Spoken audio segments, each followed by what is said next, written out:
Okay, Mr. President, 30 seconds are up. Thank you, Madam Clerk, and good evening to everyone. I have before me certification from the clerk that this meeting is in compliance with the Open Public Meetings Act. Roll call, Madam Clerk. Commissioner Cooper, absent. Commissioner Gill, absent. Commissioner Graham. Here. Commissioner Johnson. Here. Commissioner Luciano, absent. Commissioner Gill. Here. Commissioner Mercado. Here. Commissioner Stevo. Commissioner Stevo. Here. Commissioner Vice President Pomares.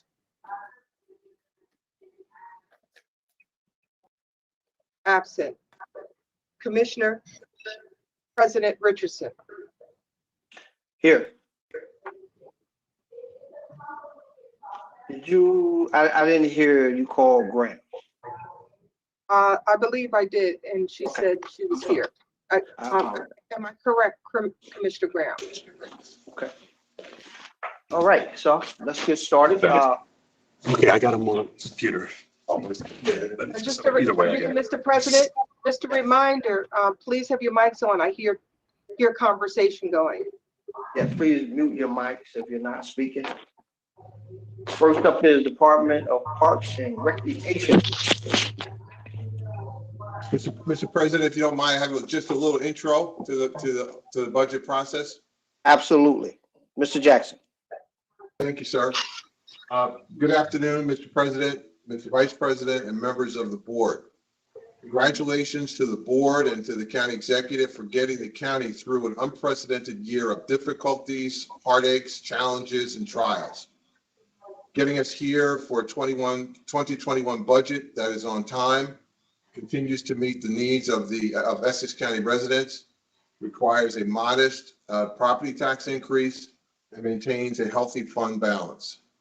The 2021 recommended budget is an $8.2 million increase versus 2020, going from $761.8 million to $770 million, a 1.0% increase with a 0.5% property tax increase.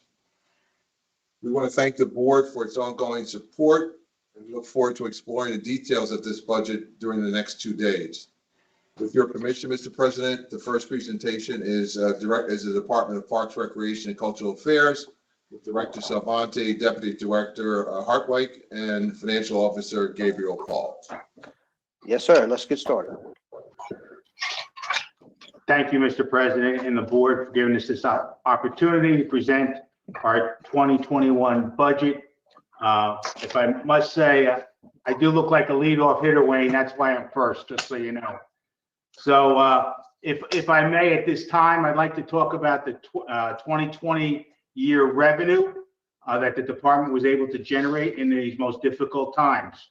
I believe everybody should have a copy of a graph, a pie that we sent you. Breaks down the total revenue of the department. And at this time, I want to turn it over to Kate Hartwig, who will give us an update on the operation at the South Mountain Recreation Complex on the revenue stream. Kate? Good afternoon. As County Administrator Jackson advised, it was an unprecedented year. Early in March, on the 14th, we did close the zoo and recreation complex due to the pandemic. The zoo and its facilities remained closed until June 18th, which was approximately a 3-month closure. When the zoo and the facilities did reopen, we worked on a timed ticketed reservation system and capacity limits, which limited the zoo to 3,200 guests per day. It also eliminated a number of revenue streams within the zoo because of animal health concerns throughout the pandemic. Many of those still remain closed. And despite that, we were able to reach approximately 50% of our revenue streams as compared to last year. While we were down 50%, I still think given all of the closures and restrictions placed upon us, we were able to meet some of those goals. The arena, Cody Arena, faced similar challenges. They also closed on March 14th. And they stayed closed a bit longer, not reopening until the summer months. And at the time that they opened, they had serious capacity limits imposed upon them and have had a delayed high school hockey season, which just resumed within the last 2 weeks. So they also saw significant decreases in revenue. That being said, I'll turn it back to our director. So overall, Turtleback Zoo generated 5.874. Cody Arena generated 1.45 on the revenue side. In addition to that, our concessions generated 747,000. I will say, for the most part, our concessionaires were whole on the rent payment to the county. We are still working with some 2 left that we're trying to work out a payment deal. The best news I can tell you is our golf course operation this past year was out of sight. So the pandemic did have an impact in golf. Again, golf closed on March 13th, reopened again on May 2nd.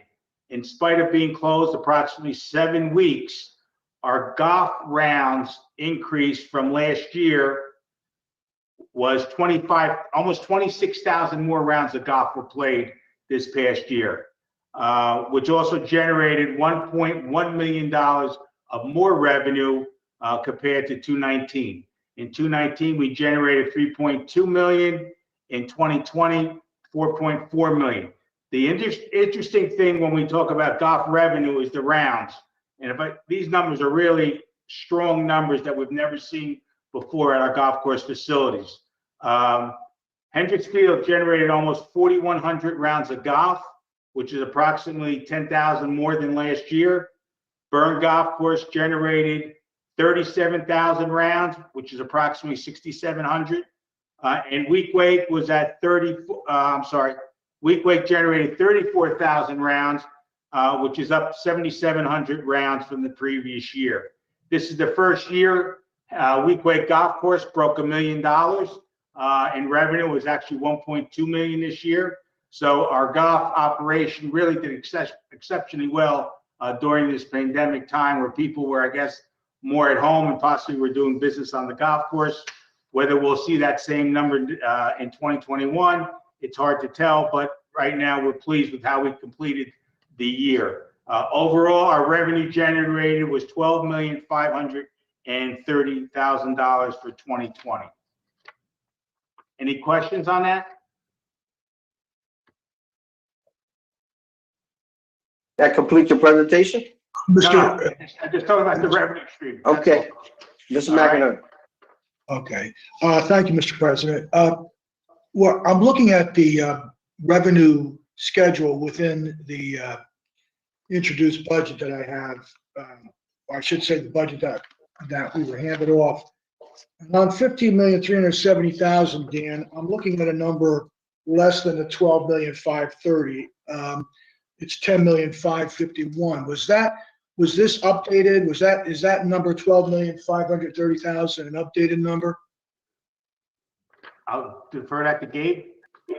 Yes, the 12.5 is the end of year, December 31st. That's what we bought in our gross revenue. Okay, so as far as the revenue report in the budget that we received, being down $4.8 million, it's down really $2.8 million from what we anticipated in 2020. Is that correct? Correct. Okay. I'm just curious. I mean, I'm assuming that the correct number was used in the annual financial statement when we calculated our surplus. and our results of operation. But I would ask the administration if they could just check on that, which number was used in the annual financial AFS, which is not released. I have some copies of some of the pages I received today, but I would just be curious about that to make sure that the correct number was posted in the AFS. What I'd like to do is just kind of go through briefly each department within the Parks and Recreation. There's a lot of similarity with the 2021 budget versus the 2020. I'm not going to dwell on areas where there's a request for really very little increase other than collective bargaining increase, but I will look at other expenses and may have some question on those. So let's start with the Office of the Director. Dan, there's really 4 positions there, and only thing that looks like is increasing there is based on contractual increase. Actually, that number has gone down as opposed to up. I'm sorry, it's down $10,983 from what it's showing me. A little difference there between what I've got on one of the budget sheets and what's on the Office of the Director sheet, the summary sheet. But anyway, there's really no increase there other than the collective bargaining increase. And there's very little increase in the $20,000 increase in the salaries and wages. Actually, I'm sorry, there's a 0 increase in other expenses. Correct. So let's move on to Office of the Director. Again, the salaries and wages, $359 last year, $376 this year. Seem to be just increases in the salaries and wages based on negotiated increases. The same amount of employees in Office of Director Environmental Affairs, 5 last year and 5 this year. And other expenses are up. There's a significant increase in other contractual expenses under Environmental Affairs. It went from 38,000 up to 58,000. Dan, it's up 52%. Can you give us a reason for that? Yeah. Gabe, you got the Environmental Center one there? Yes, I'm looking at it right now. So for the Environmental Center, the only reason that it would have gone up is because we have to continue to focus in with our point of sale system for 2021. What was that again, Gabe? I didn't hear that. The increase for Environmental Center, we have to do our point of sale system. So now it's coming from each department, each call center is now putting in a part of our POS system. We're all taking part of that. All right, thank you. All right, let's look at administrative services. Same amount of employees, 5 last year, 5 this year. Salaries increased from 343 to 353, which was what was expended last year. And other expenses, in fact, do increase. No, other expenses stay the same at $231,000. So very little increase in administrative services. So let's move on. Engineering, 66,000 in salaries in 2020 adopted. Expended was 68,000, and that's what's recommended this year as well. No increase. Well, it was a $5,000 increase in the other expenses, which is what was expended last year. I have no questions on that. Engineering, I have no questions on engineering. It's the same amount as what was in the previous year. South Mountain Arena. South Mountain Arena salaries and wages increased from 713,000 up to 733,000. Again, I'm assuming seems to be an increase in the temporary help, fairly significant increase in that. about $80,000. Is there more reliance on the temporary help in the arena as opposed to the salary and wages of employees? Dan, that goes from 109.8 up to 190,000. Gabe, is that the actual or the Yeah, budget? that was the increase from 109 to 190, and that's with our temporary help. So these are our seasonal employees. These are not our full-time employees, and with certain hours, they fluctuate during the season. We're hoping that with COVID going away, we're expecting our temp numbers to increase as far as employees that we plan to hire to cover all the classes and additional programs that we offer there. Was there a reason it was down $80,000 to $80,000? Was that COVID related? The fact that it was down. It was down because of the pandemic. We weren't able to do certain programming. Okay.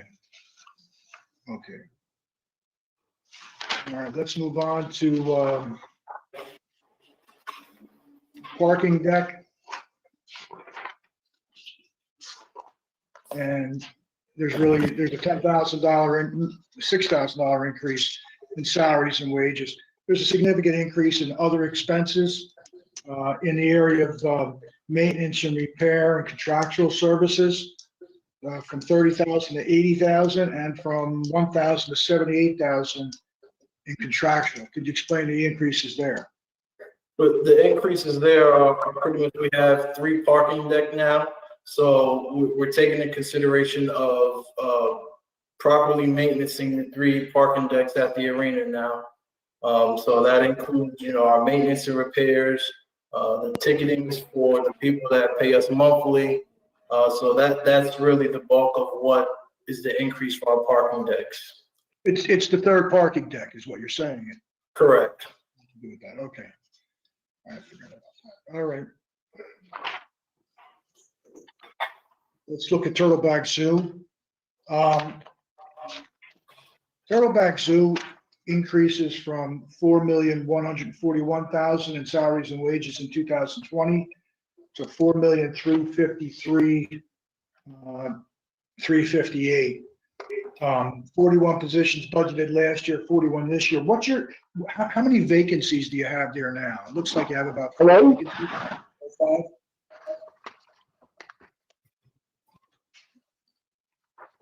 Dan? I'm sorry, repeat that? Yeah, sure. How many vacancies do you have right now in the Turtleback Zoo? We have 4 vacancies. Okay. And you're going to fill those? Yes. Dan, you're going to fill those vacancies? Yes, we are. Okay. And again, temporary help here was budgeted at 1.9 million. Do you know how much was expended of that? I don't have those numbers in the budget here. Gabe, you have that number? It looks like we spent around 1.5 this year. So that's really a decent amount, given that was mostly from what? The fact that it's up to 1.6. That's our seasonal help. So those are the people who are working at boats, ropes, golf, as well as the zoo. So when we're open, we try to fill each call center, so that we don't have any issues. Did the increase in the golf activity obviously have something to do with that, or appears it did? Well, actually, golf was closed until May 7th this year, just like the zoo was. So we really didn't start our operation until May there, as well as zip lines and boating. Right. So that also includes seasonal maintenance as well, Frank, within the entire complex, not just the zoo. Right. Okay. All right. And we still use we still have open space money that we use for maintenance as well, right? throughout the parks, not just, Throughout the park system, yes. and overtime is budgeted at the same as it was in the prior year. So again, that number is the other expenses are relatively the same, and the salaries and wages are increased, both through the collective bargaining process as well as, maintaining the temporary help at 1.9 million. How many vacancies? You have 4 vacancies there, you said? Yes. Okay. Let's move on to the golf courses. And again, there's very little increase here from 1,676,000 in salaries and wages in 2020 to 1,701,000. And that appears to be mostly contractual increases. There's still a bit of longevity paid to employees in parks. Yes. Is that something that eventually evaporates soon, or is that something that? As long as they retire, yes, then it goes away. But it's people who have been kind of grandfathered in on the longevity rates, correct? Right, yes. I mean, we're not giving out longevity in parks at this point, correct? No, that stopped several years ago. Yeah, it's stopped. And again, the temporary help is the same as it was in 2020, as well as the overtime. So there's very little increase there as well. Let's move on to maintenance and support services. There's $100,000 increase in salaries and wages. I'm assuming that's mostly contractual because the temporary help and the overtime stay relatively the same. And as far as other expenses go, there is a significant increase in one line item. The non-professional jumps from 589,500 to 1,048,868. Could you explain that? Gabe? That's just, if you look at it overall in maintenance, we stayed flat. What we did was we just moved monies around to fund that line item there where you see the 1 million. Yes. That's what was charged there. That's what we overexpended by in that line item. But if you look all the way at the bottom, we're actually staying flat in maintenance. There's no increase. And you won't have that same increase in non-professional this year. You're putting it back down to what it was budgeted in 2020. So right. That's what we're aiming towards, is spending what we actually budgeted. Okay. As far as vacancies here, it shows that the vacancy number is listed at 444,002, but there's only six vacancies. So is that 6 vacancies is the 444,000? Correct. One of the things I want to mention too is that when I was going through the payroll register, there's a significant amount of people who show that they've gotten their pay I looked at the first pay period, and then it gets reversed. So what I found out was that those people who show up in the payroll register with their salary, then their salaries reversed out, are people on leave as opposed to vacancies. So it's difficult when you're counting employees to try to determine how many of these employees, which is the differential, are on leave or how many are vacancies. Do you have a number of people on leave? Gabe. I'm not sure exactly how many people are on leave, to be honest with you. I would have to do a report with our payroll department and I can get that information over to you. Yeah, I didn't, on parks, I didn't calculate it. On some of the others I did, and it's pretty significant in some areas. And again, they show up in payroll and then the payroll's reversed. And from what I've been told from management and budget is that, again, those are employees that are on leave. And we'll come back. So if you have employees that are on leave, they are budgeted for. I don't know if they're budgeted for the full year, but I'm assuming those positions are still held and not included in vacancies, so. Let's go to arts and cultural fairs. There's a 4% increase in the salary and wage line item, from 528,000 to 549. There's no change in the amount of positions, and the overtime is budgeted at the same and very close to what was charged in 2020. Other expenses are increased. There's a significant increase again in other contractual, which jumps from 215,000 to 402,000, and also non-professional from 135 to 242. So overall, other expenses are increasing 291,000 in this division. Can you explain that? Just give me an idea of what those increases are. And so those increases would be for our renewal for the summer concerts, which we did not hold this year, which is a big significant amount that we charge every year to our budget. And I believe that's the bulk of it, to be honest with you, Frank, is our summer concerts. Those concerts weren't budgeted for in 2020? Yes, they were, but we didn't use it. Well, I'm looking at, I'm asking you the difference in cultural affairs. I mean, according to this, you charge 394,000 against 397. So I'm just trying to understand how that can be. In other words, if they were in there, there should be no reason to increase by these amounts. If they weren't in there, then I can understand it. So can you take a look at that and get back to me on that? Yes, absolutely. All right, because again,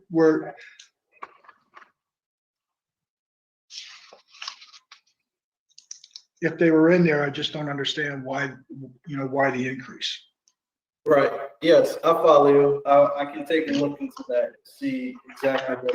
And that's in both those areas. Other contractual, which goes up 187,500, and also the non-professional at 107,500.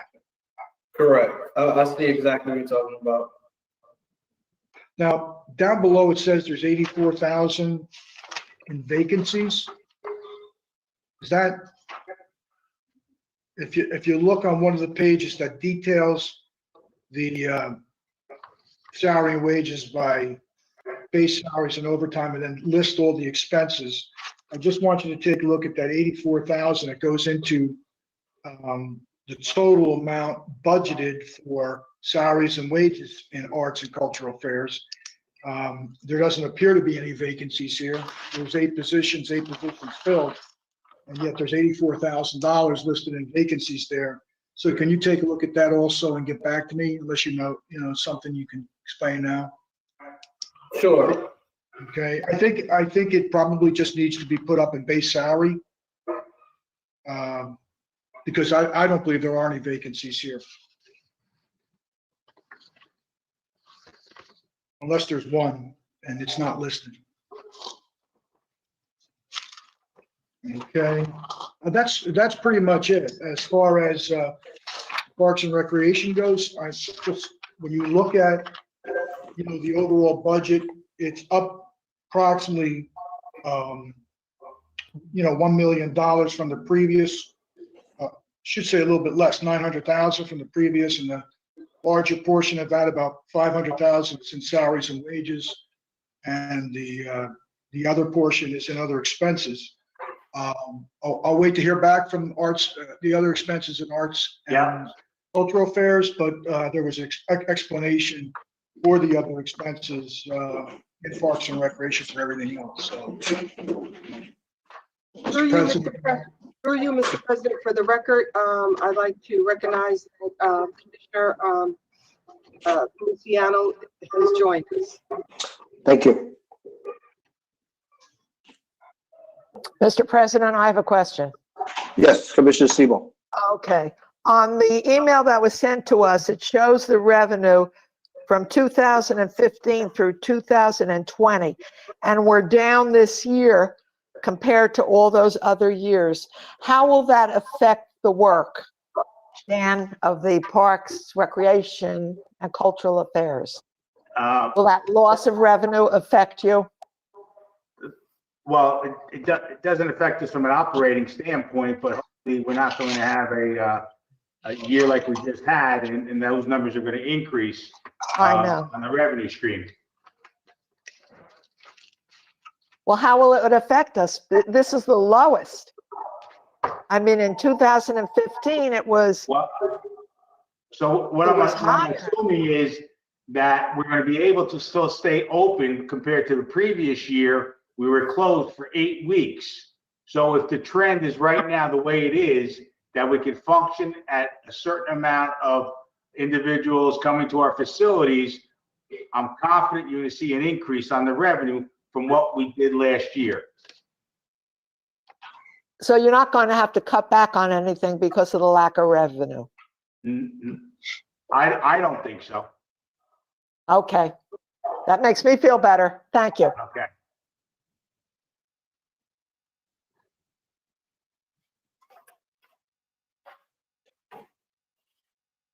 Any other questions?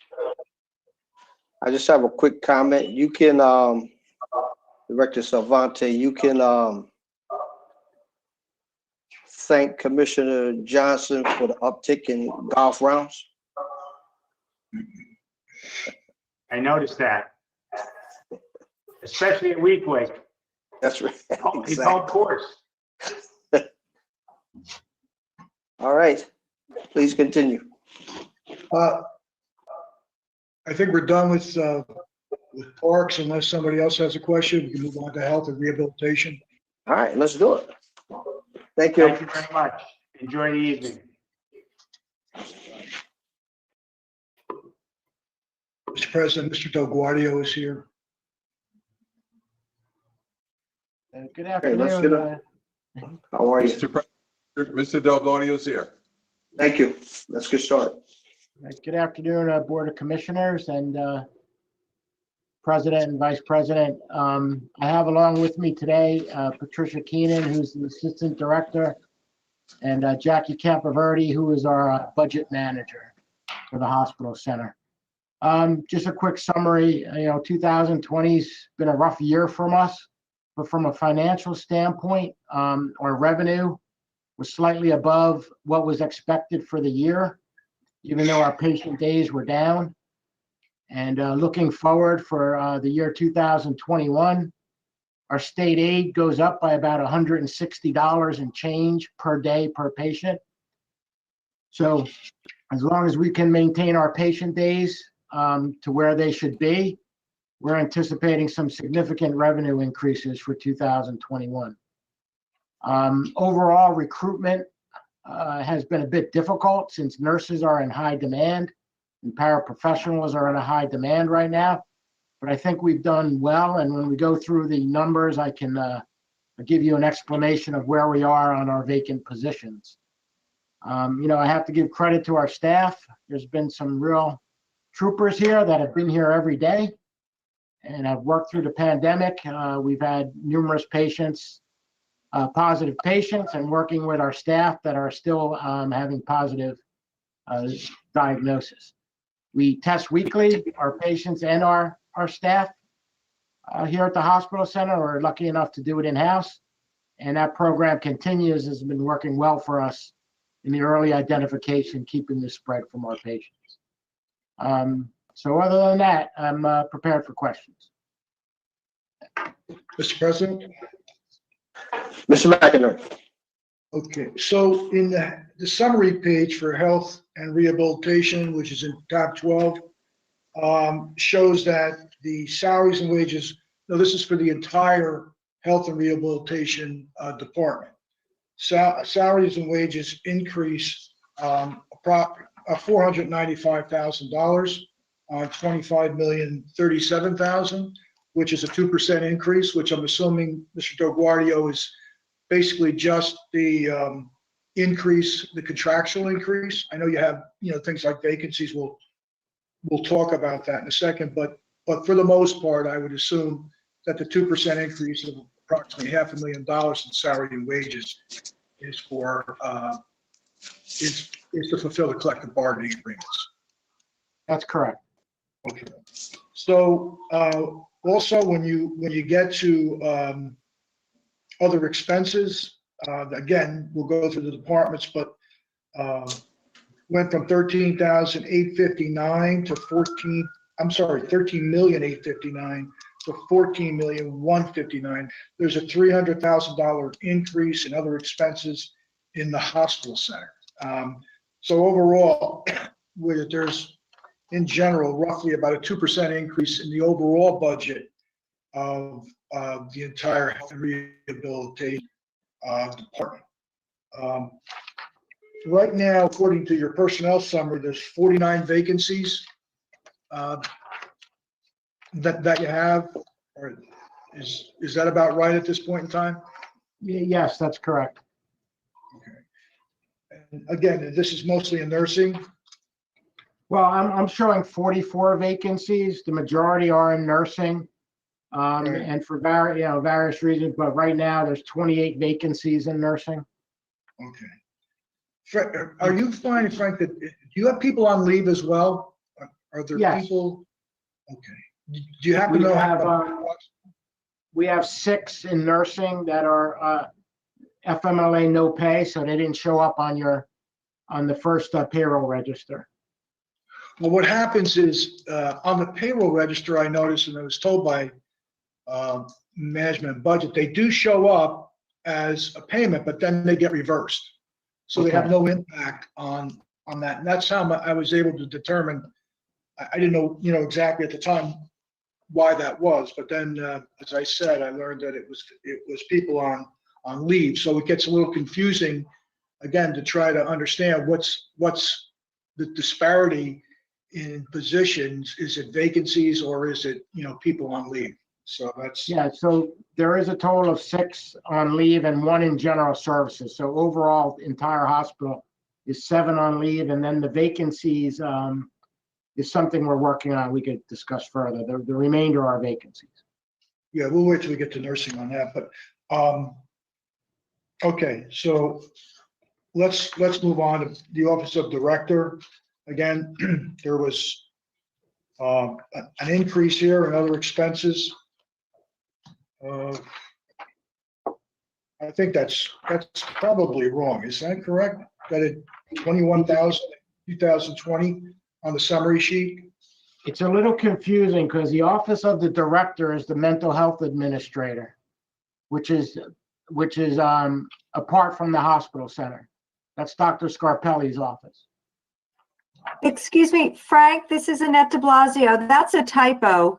The other Okay. expenses, the 210,000, that's the hazmat, Frank?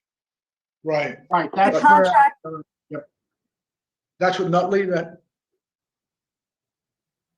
correct. okay. All right, so as far as Office Director, again, just to look at that, there's no increase in salaries and wages and no increase in other expenses. Let's move on. Right, the hospital center, bear with me a second. 24,981,000 versus 25,474,000.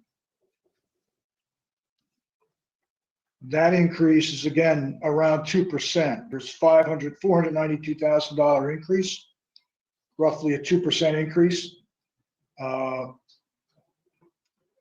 And that again is, I'm assuming, just a contractual increase, Correct. more or less. Yes. So salaries and wages in that department increases 2%. There's approximately 50 vacancies in here at this time. Well, our count is 44 total. And that other 7 with the on leave. It's So on that, leave. the number, yeah, it should be That's 51. 50, okay. Yeah, and the leaves vary, whether it's suspension or medical leave, Right. and positions we can't fill pending hearings. Gotcha. All right, so, and then when we get to other expenses, there's 6,224,000 versus 6,524,000, roughly a $300,000 increase. There's some decreases too that kind of offset the increase in other services or other contractual, I think it is, in the hospital center. Goes from 2,500,000 to 2,900,000. It's about a $400,000 increase in that. Could you explain that increase, Frank?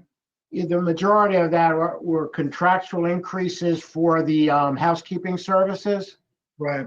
They had given us, we had a 3-year contract with Hudson Community Development, and they put in a 1.7% increase for 2021. That makes up the majority of that increase. It's a large contract. Some of them are for some of our IT upgrades that are necessary, which do not fall under capital. They're for consulting services for computer systems. But those were relatively minor, those numbers. But the majority was wrapped up in our housekeeping contract increase, and all the other contracts remained constant. The large contracts, dietary, which is paid out of purchasing, and pharmacy. Okay. When I look at the detail of the salary reconciliation, there's something called additional adjustment, 779,454. What is that? I don't know, I'm gonna ask Jackie to help on this one. That is actually the retro pay for the CWA and Genesso members. Their contract was not signed for 18 and 19, was not approved and signed, I think, until January of 2020. Okay, so this is a salary reserve for contractual increases. Correct. Because those contracts have yet to be negotiated, correct? No, they were negotiated, but they didn't, by the time they were negotiated, there wasn't time to do the payout, so they were included. Those numbers were set in reserve for those 2 years. Okay.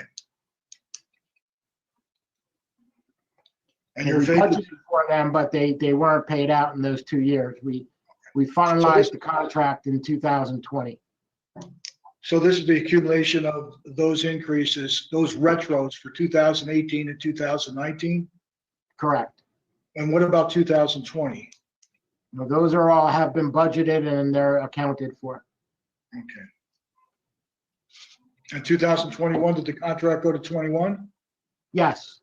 Okay. So all, other than 18 and 19, all other contractual increases have been put in the salaries. Well, there was a slight delay on 20 because of the Yeah. Genesso, the nurses contract wasn't approved until around September of 20. So some of that was included into that reserve that was set aside. Okay, so 18, 19, and 20 are in the reserve. 21 would be up in the base salaries. Correct.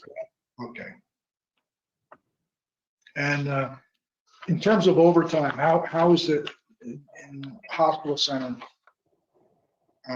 Overtime last year was about $1.8 million. We're budgeting 920,000. I mean, it stands to reason you're using the vacancies that you have in different parts of the budget to fund the overtime. Yeah, in a perfect world, that's an accurate number. But, trying to forecast things like a pandemic and what have you, that Right. number hasn't changed in years. We've kept the overtime budget pretty constant there, which we make up in the other salary reserve, but we're a little bit over what we spent in 2020.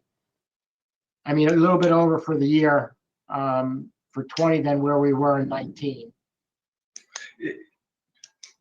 I mean, if we're fully staffed and what have you, that is a realistic number. Right. But, it's hard to forecast what's going to happen this year.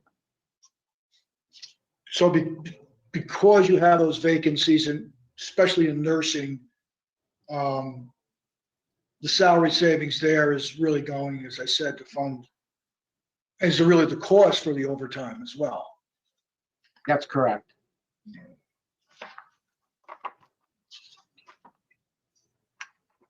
let's look at hospital center administration. The salaries and wages were 1,298,000 in 2020, and they're 1,306 in 2021. So there's a slight increase in that, roughly around 2%. Other expenses were 406, and they are down to 295. Why did expenses go down, Frank? I think there's some, I'm trying to figure out the discontinuation, something that we definitely didn't need. I'm trying to remember. Jackie, do you remember that category? What we eliminated? There was a big chunk of money that was eliminated out of that category or transferred to another account. I'm not recalling off the top of my head. Okay, all right. And there's 4 vacancies up, or roughly four vacancies in the hospital center administration. I have it as 2. Okay, I'm showing it as 2. all right. One is a vacant title. That is, there's an employee who's in a trainee title and would progress into that one vacancy. And the other title we didn't fund for the budget. That other vacancy, it was a clerk, account clerk typing, a senior account clerk. We didn't fund that for the year. It showed it as a vacant position. How did the COVID grant money impact? Were you able to charge off some salaries and wages to the grant, the COVID grant that we received? Well, the way we did it, the hospital received separate COVID money. Okay. And there was a few stipulations in that. So we're currently in the process. We're using that for our testing.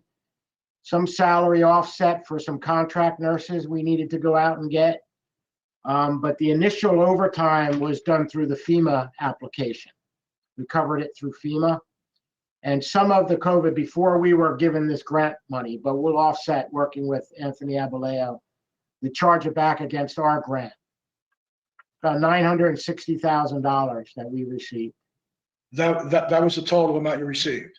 Yes, two installments. We brought it to the board for approval and budget insertion. So we've been winding down that account, and primarily from our testing, our weekly testing, we're paying for it that way.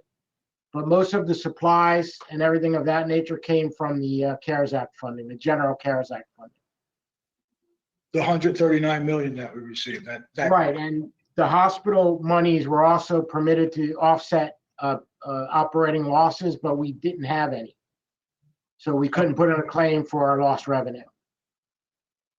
You were saying before that the revenues were good, and we were anticipating a revenue loss, but how the numbers worked out, because a lot of patients weren't going out on weekend passes and what have you, it pretty much balanced out to exactly where we were the year before. all right, well, I'll have to get there because of the revenues increase in 2021, correct? It will increase, correct? Like substantially, Substantially, like 10 million, 10 or 11? Yes. Correct. We forecast 11 million. That's with a daily census of 160. And why is that so much different than last year? We didn't have a census of 160 on a consistent basis? No, what happens is it's a cost report from 2 years prior. It's based Right. on your days and how the calculations work. They figure it out what all your costs and expenses are. Right. And that's how we came out for 2021. That's where the number came out.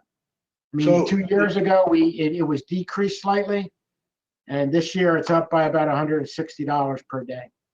But that would assume that 2 years ago, you had significantly more costs associated with running a hospital center, Well, more costs and more indirect cost. patient days. It's all based on patient days and reimbursement. Right. Okay. All right, let's move on to Hospital Center Facility Maintenance, that's the same as it was last year.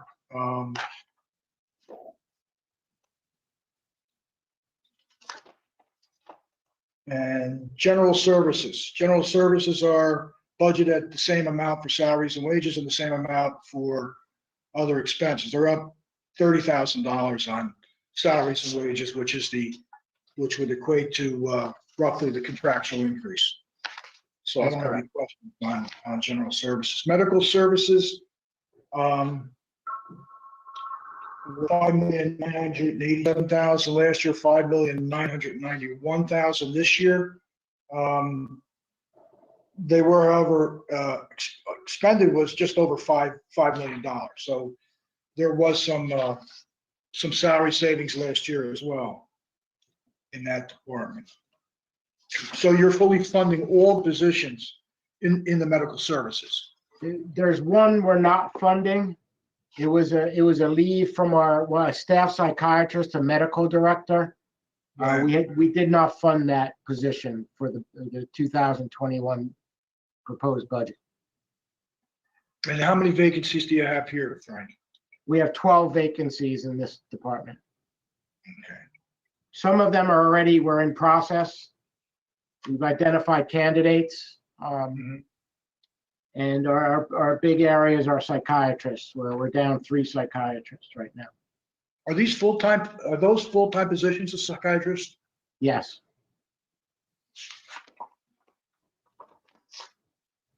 All right, so again, basically, there's not a big increase at all in what was budgeted last year in salaries and wages, and a slight increase in other expenses. Let's move on to nursing services. And again, this is where, we usually see a good deal of vacancies. You say right now there's 28 vacancies here? Correct, total. Okay. That includes 6 FMLA and no pay and 2 suspensions. And we had 4 attendants in orientation today. And There next was week, 12 down there, right? We're down about 12 there? correct, but we have 4, which will bring us up. I mean, that always has some room in it, Right. plus or minus, and with the per diems. And then we have another orientation class coming in I believe 2 weeks, which includes RNs, nurses. So due to COVID, we can't bring them all in at the same time, and that's delayed some of our hiring.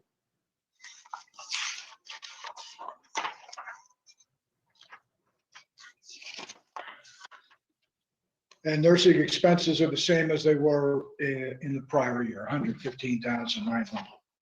Correct. Let's move on to hospital center therapies. And there's an increase from $1,420,000 to $1,005,000, about $88,000. And then from other expenses, we're $14,000 this year and $14,000 last year as well. Seems to be one. Is there a vacancy there? There's one vacancy for a recreation therapist. Okay. We had a resignation late in the year that we're working on replacing right now. And the increase is basically the contractual increases? Correct. Maintenance of patients at state institutions is a payment. It's the same as it was last year, $7,150,000. As well as the other institutions, $275,000 for other expenses in 2020 and in 2021 as well.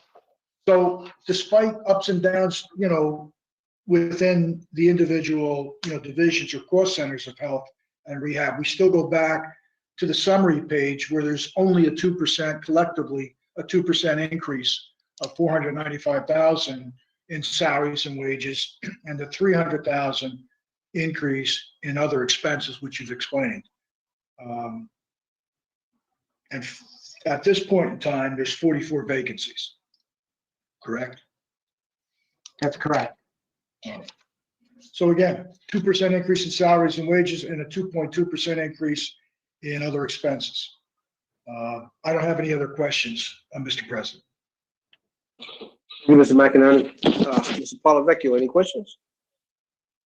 No, I don't have any, Mr. President. Thanks. Commissioners? Yes, thank you, Mr. Commissioner President. Sebo. I just have a comment. Frank, I listen to what you have to say every week in terms of what is going on at the hospital center. And I just want to say that due to the coronavirus, I think you're doing an exceptional job there, making things run as best as you can. So I think you should be very, very pleased that things are going so well for you there, because these are terrible times. And it's great to hear your report every week. Thank you. All right, through you, Mr. President, I thank you, but one illness here is too many for us, and that's the way we've been trying to keep it. It's just impossible to keep it out of the facility. All the steps we've taken and all the measures we've instituted, it's been a challenge for us. I know that, but you're right on top of it and you're watching it carefully. Thank you. Thank you, Commissioner. Thank you. Thank you, Mr. DelGuardia. Next up, Public Works. Mr. Varghese, you're on, sir. Good afternoon. Again, last year was a tough year for us, and actually we were here throughout the year. This year we hope could be better, but all the services we usually do were provided to the citizens of the county, and we hope to do the same thing this year. I just want to give a synopsis of what is Public Works. We have 6 divisions: engineering, planning, roads and bridges, mosquito control, fleet, then buildings and grounds. On top of that, we have 2 statutory boards, which is the planning board and the appeals board, which is the construction board of appeals. We also support the parks department with the capital projects.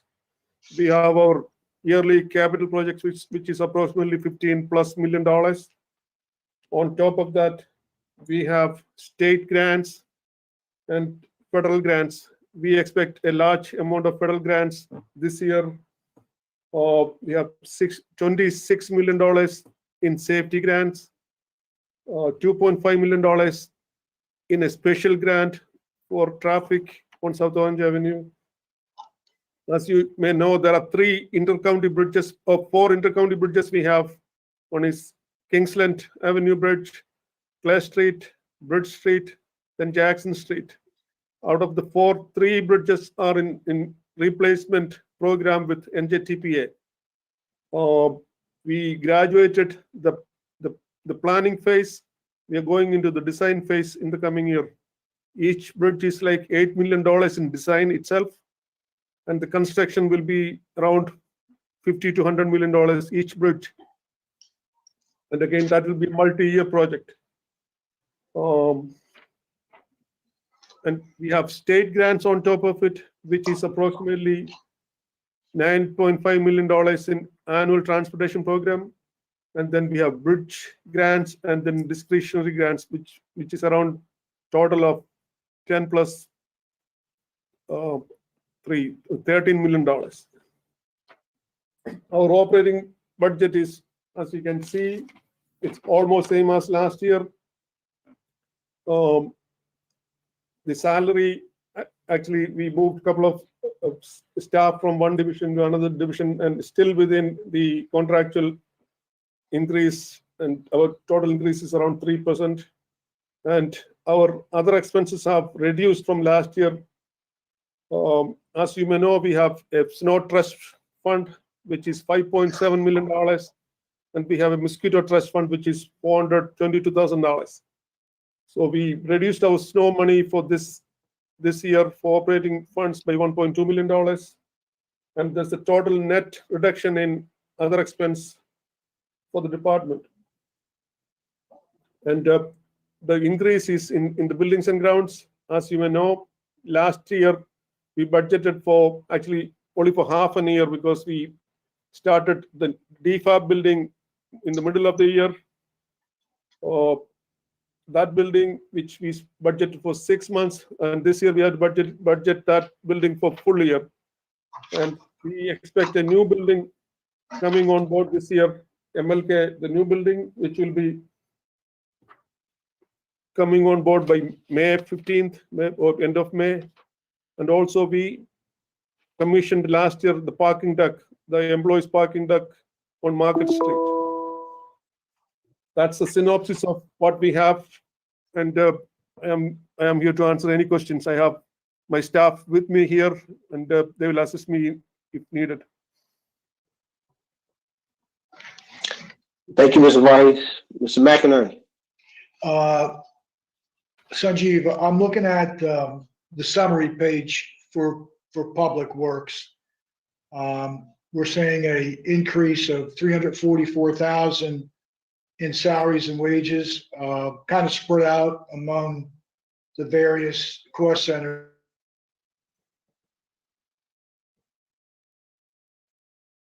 Salaries and wages was 9,173,000 this year, 9,517,000. That's a $344,000 increase. Yeah, last year we did not fund, even though it was in the budget, a couple of positions which we are funding this year. In engineering, we have a lot of grant projects are coming on board, and that is those two positions were available last year, but we didn't fund fully, and that is getting funded this year. But if you look at the whole thing, it's still within that 3%, 3.8% range.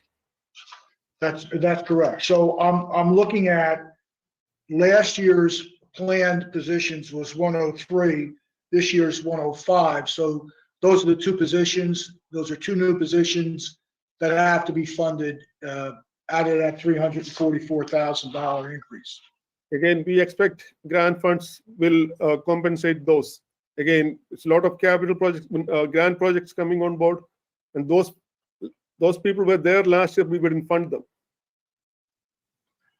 So you're saying that the two new positions that bring you from 103 to 105 are funded by grants? Yes. Okay. So then the 344,000, are there any, there's no new positions in that, or that's basically contractual? It's basically contractual. Well, Division of Engineering jumps about 10% up to 122,000, 123,000. That actually, engineering has a couple of people from buildings and grounds, and it's actually people move from one division to another division. Its number of headcounts are the same. Okay, so again, outside of those two positions, it's pretty much the same as the previous year. Yes. The personnel summary shows that you have about, at least at the time of this printing, about 10 vacancies in your department at this time. Is that correct? Yes, we lost a couple of people during COVID, and we didn't get a chance to fill them. One person passed. Two people didn't come back after COVID. A couple of people are still sick, and they're using the sick days. Are those, again, you weren't here when I brought this up before, but in going through the payroll register, I noticed that people's salary shows, their biweekly, their biweekly salary shows up in the payroll register, but it's reversed, and those are people on leave. Or in the vacancies, are you including those leaves? But those are in the active payroll because they are listed under the payroll, so they're not under the vacancy.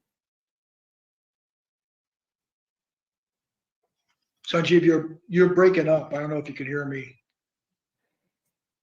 The vacancies are 10 vacancies we have. There are more people than the 10 vacancy which are not showing up. There are at least 4 people in the payroll who doesn't show up because they didn't come back from COVID.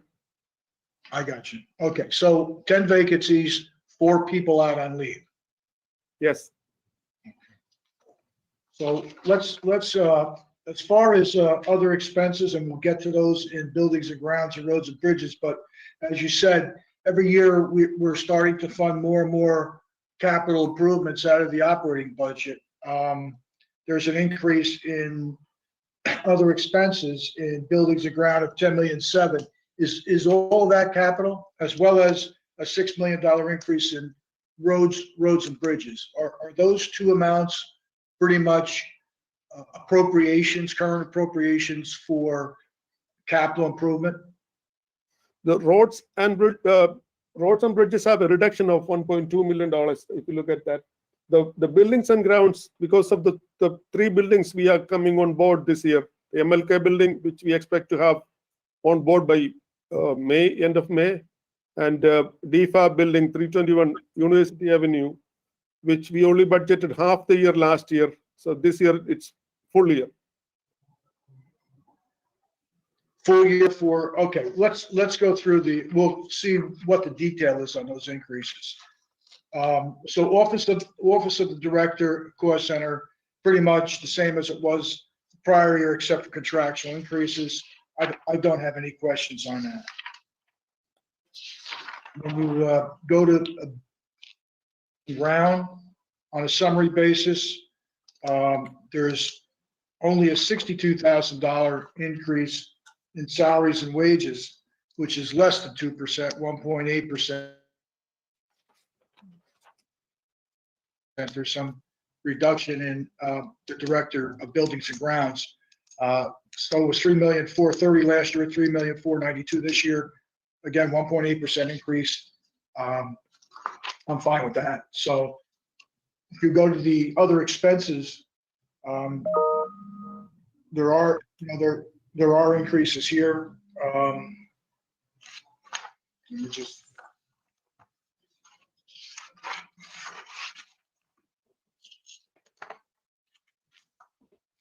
bear with me a second.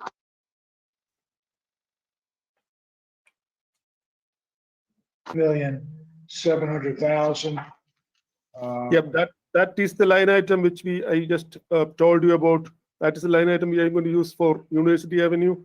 If you remember, when we came up with the capital project for University Avenue DFAB building, we are saving the rent at Rector Street, and we showed the expenditure at University Avenue, and that's how we showed that there is a net zero sum game, but there is an expense in maintaining that building, and that is this, and that in that 763, all that things which we need for fire suppression, fire alarm, generator, elevator, BMS, garbage, all those things are included in there.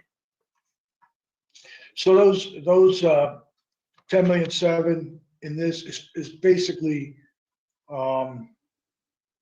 part of that increase is which is like $1 million is 900,000 is basically, as you said, this is more annualized, these expenses based on the building being completed in 2021. Yes.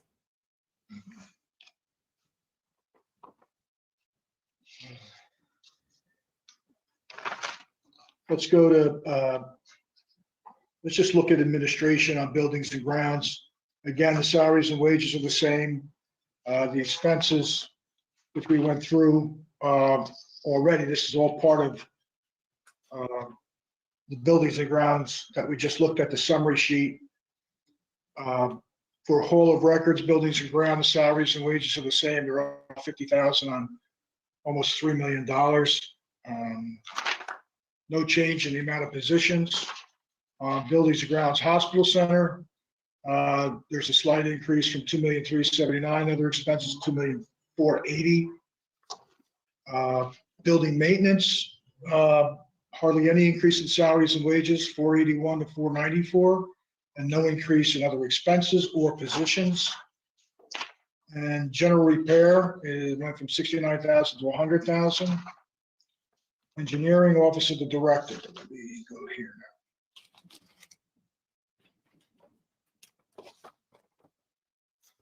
Those are the two positions I talked to you about before, that 14 to 16. One is a planning aide and one is the assistant engineer. in engineering. I think you already explained that. Yes.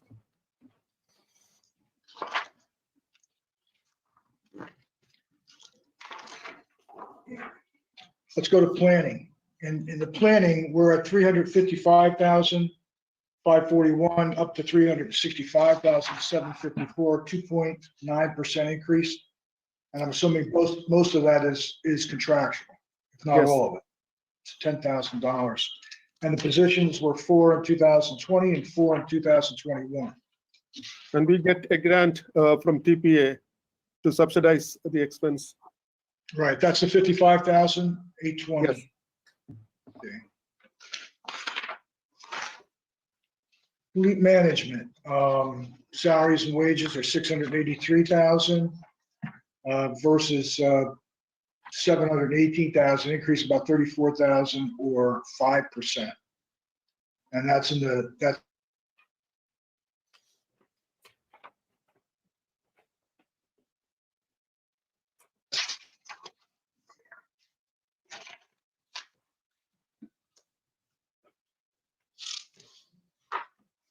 Okay, roads and bridges, 3,195,520 in 2020, 3,264,78.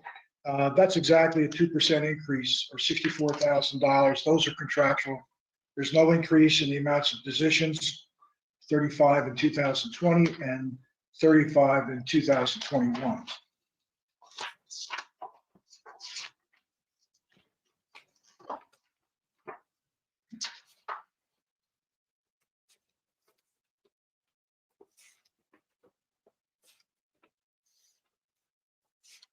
Here as well, if the summary is.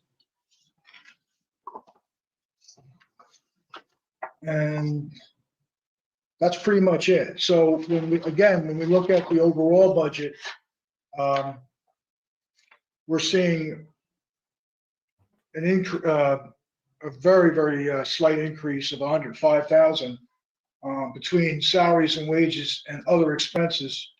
Goes from 27,341,000 to 27,447,000. So it's like a 0.4% increase overall in your entire budget for your entire department.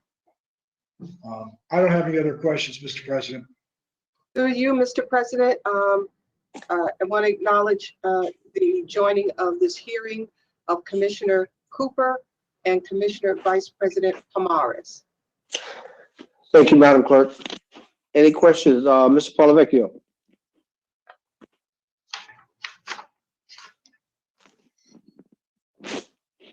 Mr. President, I have a question. Commissioner Sebo. Yeah. Sanjeev, the forecast is for snow tomorrow and also later on this week. So I have two questions related to that. I'm sure you're all prepared for the snow. And my other question is, since it's the end of January and we haven't had any, what happens to the money that was appropriated for snow removal? Does that get held over till next year? Yeah, as I mentioned earlier, we have a trust fund. Right now, the trust fund is $5.7 million. We reduced our snow budget this year by $1.2 million. Last year, I returned approximately $3 million back because we had a good snow year last year. Right. $3 went back to the general treasury last year. And hopefully it will be like that this year. Thank you. Thanks for your great work. Mr. President, I have a question. Go ahead, Mr. McInerney. We took money out of that snow reserve in the beginning of Parks storm related expenses. Has all that money been returned to that reserve? That money was for the parks work at for the storm damage, and there is FEMA money available for reimbursement. That has not been done yet. But what I'm saying is that reserve for snow plowing at an amount that it would have been had we not taken money out of it at one point in time to pay for COVID expenses that we were incurring at the time. all the COVID expense money was returned, yes. Okay, all right, so that's all I wanted to know. Commissioners, any other questions? Hearing none. Mr. Jackson, you want to Mr. introduce? President, Oh, I'm Mr. sorry. President, I have a question. Thank you. Commissioner Gill. Just wanted, can I get an update? Where are we on the Six Corners project on Bloomfield Avenue in Montclair? Mr. Commissioner, as you know, it's a federal project, and we went for bid. The bids came back, but it has to be approved by the DOT. We sent it to the DOT, and they reviewed the bids, and their civil rights people did not accept the bids. So we are out for rebid for that job right now. Okay. Does that also, is the bid for all of the, is the other six corners, or I'm sorry, the other intersections from the Eastern Gateway to the Western Gateway, a separate? Within that same separate package. bid or a separate project, separate from that? Yes, that bid? the Montclair corridor is in one package, and there is a separate package which went through and which is under construction. Okay. So that one's already started? Yes. Okay. But we would still need to do the Six Corners as a part of the, bids that. The bids are coming back on February 19th, and Okay. it still has to go to the DOT for approval. As soon as it comes back approved, we'll go into construction. Okay. So that would be done then concurrently with the other intersections, essentially. And we have more intersection this year. We have a lot more money this year than last year. Okay. Okay, thank you. Thank you, Commissioner. Mr. Jackson, would you please introduce the next department? Certainly, Mr. President. The next presenter is Mr. Ramos and his team from Citizen Services. Mr. Ramos, the floor is yours. Thank you, Mr. President. Just want to take this opportunity to thank the Board of Commissioners for allowing us to present our 2021 departmental budget. Your support was instrumental in the year 2020 in enabling us to continue to provide services to our residents despite some of the restrictions that were associated with the pandemic. COVID-19 affected our department directly, affected a number of our employees, and resulted in the passing of 4 of our team members. We implemented a rotating schedule during this time period in order to reduce the number of staff reporting to our service centers, namely 50 South Clinton Street and 320 and 321 University Avenue. We equipped some of our employees at the Division of Family Assistance and Benefits with laptops and cell phones to enable them to work from home. And these are just some of the adjustments that we had to make departmentally in order to be able to provide services during this difficult period. Specifically, the year 2020 marked our successful transition from 18 Rector Street to the state-of-the-art 321 and 320 University Avenue. We provided more than 1,500 delivered meals on a daily basis to our seniors to accommodate those who used to attend our cafes in the park and other congregate sites. We've assisted in the organization and primarily staffed the weekly county food distribution events. And despite the pandemic, we continue to provide more than 90% timeliness rate in the processing of our SNAP applications, and also reduce the continuous backlog in Medicaid cases based on the number of applications that are filed. We still operate the state's largest consolidated juvenile detention center, and I'm proud to say that during the pandemic, we had a very minimal number of detainees who were infected with the virus. We transitioned our Division of Senior Services into our new office space at the Hall of Records, and also initiated a rental and mortgage assistance program to help those impacted by COVID-19. These achievements will not be possible if it wasn't for the employees who work for our various divisions and the support of the administration and the Board of Commissioners. That's it, Mr. President.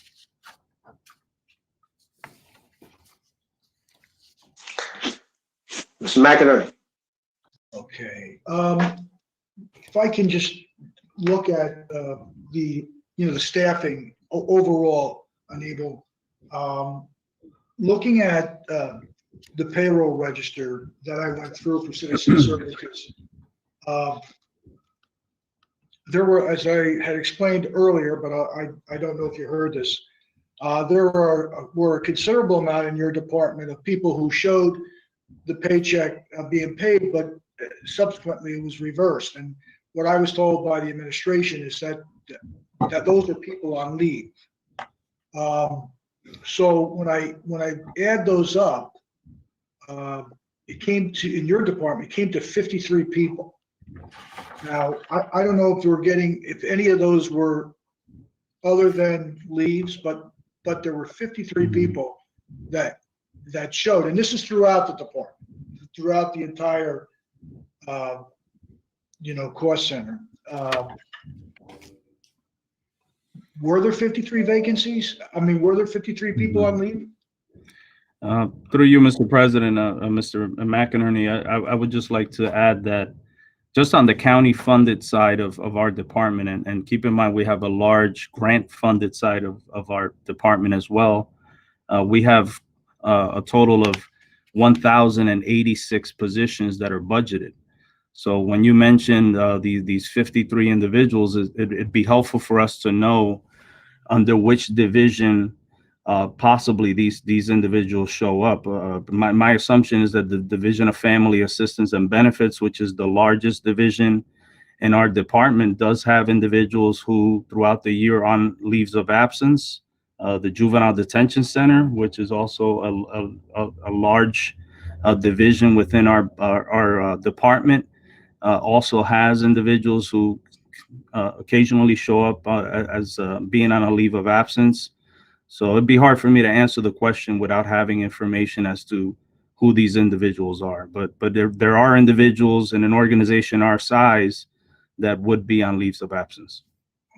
Unfortunately, the payroll register that I had just gave me your department all as one. So that's how I had to analyze it. Unfortunately, I don't have the individual breakdown. I analyzed every salary and annualized it, and that's what it came up to. But that said, I had roughly, if I took those 53 positions out, given what I had in payroll as far as the number of positions that showed up in the payroll register, I had 984 out of 1,084, which is like 100 difference. Does that make sense to you, or? Through you, Mr. President, in my personnel summary snapshot, I have 983 positions currently filled. So we're one, a difference of one. It depends on when you take the snapshot. I could have made a mistake, but it's not. Yeah, so we're both right at the same spot. All right. As far as part of those, again, where it gets confusing is part of those could be vacancies, and part of those could be people on leave. Is that correct? Also. Through you, Mr. President, without looking at the data, it'd be helpful for me to get the information so that I can cross-check. But we do carry, especially, in combination due to the pandemic and also because we staff at an optimum number at the Juvenile Detention Center, at any given time, we do carry a large number of vacancies. All right. I'm just trying to think here how I can do that. All right. Well, I'll worry about that later. But again, it would stand to reason, I think that if I'm pulling out 53 and I come to 984, that the rest is vacancies. But again, like you said, I'll have to get that information to you. if we go through this, I mean, when we look at salaries and wages overall, it's 67,290,000. And what's being recommended for the 2021 budget is 67,040,000, a decrease of $250,000. Most of that is in the family assistance with a decrease of 452,000. Can you maybe speak to that, how that number came down?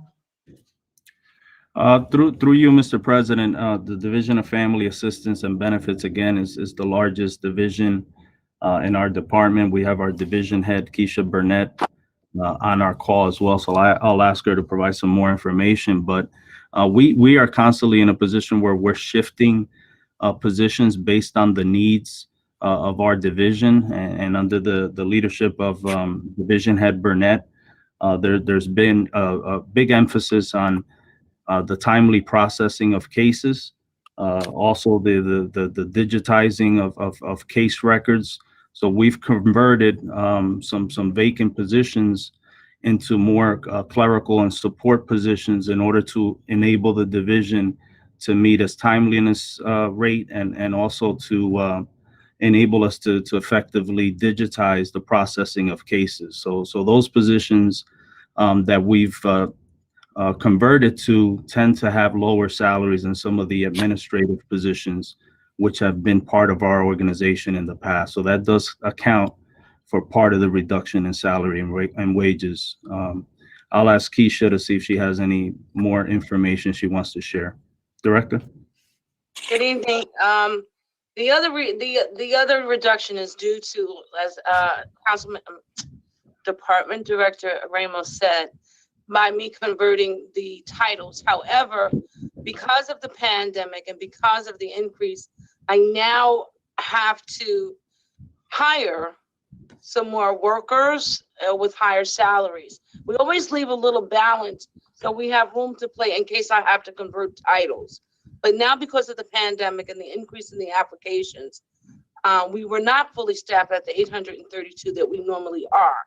So I left room so that I could add these individuals. Right, but overall, your salaries from 2020 to 2021 have actually, decreased.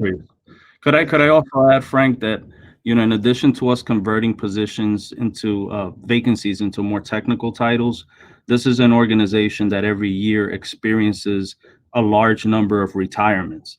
So you have employees who have been in the division for many years who are retiring at the highest step in their salaries, and now we're backfilling those positions on an entry level or step one. So that will account for considerable reduction in the salaries based on the vacant positions that we have. And that would be true if it increased from the prior year. If the same amount of so effectively, you're saying that probably this year you have more retirements than in possibly the year before. I did have more retirements than the year before. I also had a number of employees on leave without pay. A number of employees. I have the highest number of employees on leave. Okay, but for the purposes of the budget, the number of positions that are budgeted represent full-time equivalents. And the year 2020, we did have a considerable number of retirements.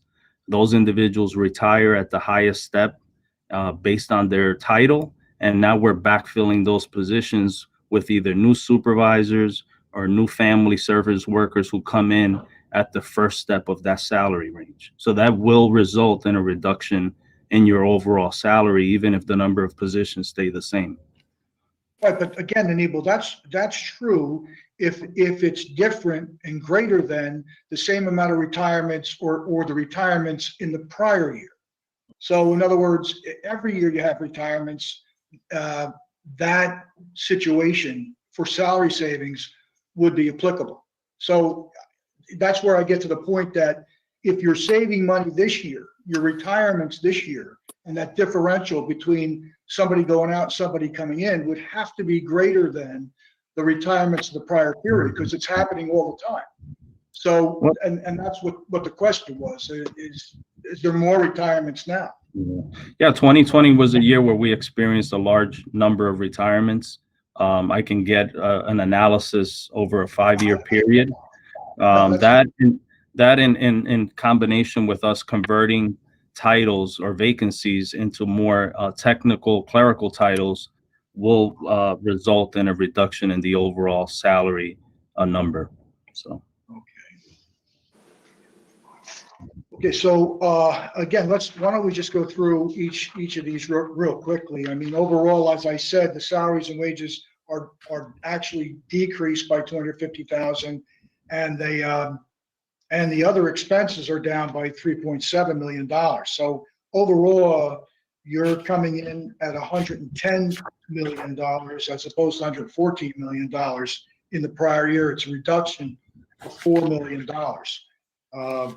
And again, most of that is in other expenses in family assistance and benefits. Well, that's. And even if I may, that's due to the non-payment of rent. That's the non-payment of rent. Okay. Can we just for the record, if you're going to speak, just let us know who's speaking. Yes, the council, Carlos Gonzalez, the CFO of the department. Yeah, and through you, Mr. President, Aníbal Ramos, I would also add that there were some costs identified in the 2020 budget that were consistent with our move to 321 University Avenue. There were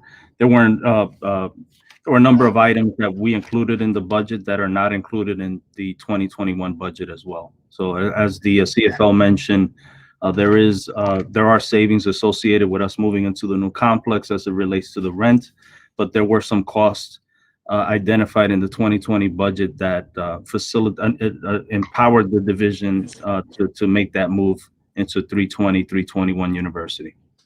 And of those expenses, this is Director Burnett, of those expenses, other services was the 3 contracts that we had for parking when we were at 18 Rector. Right. So we're saving that cost as well. We had 3 separate contracts. Yeah, Carlos Gonzalez again. That was included as part of the rent in most cases.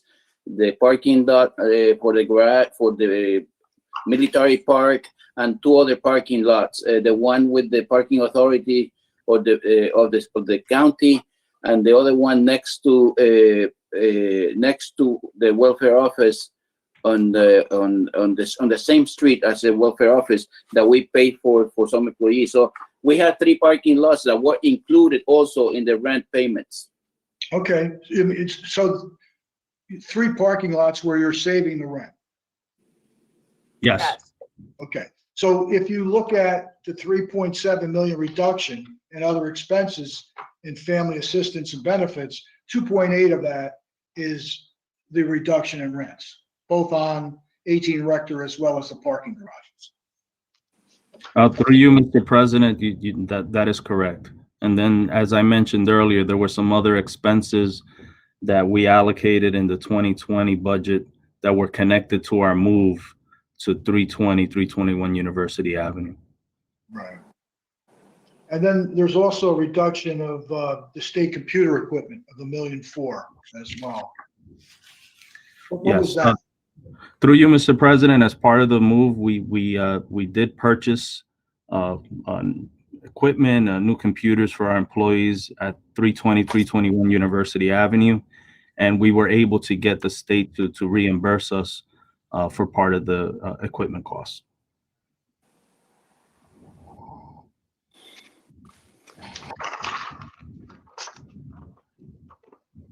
Let's, if I can, let's move on to youth services.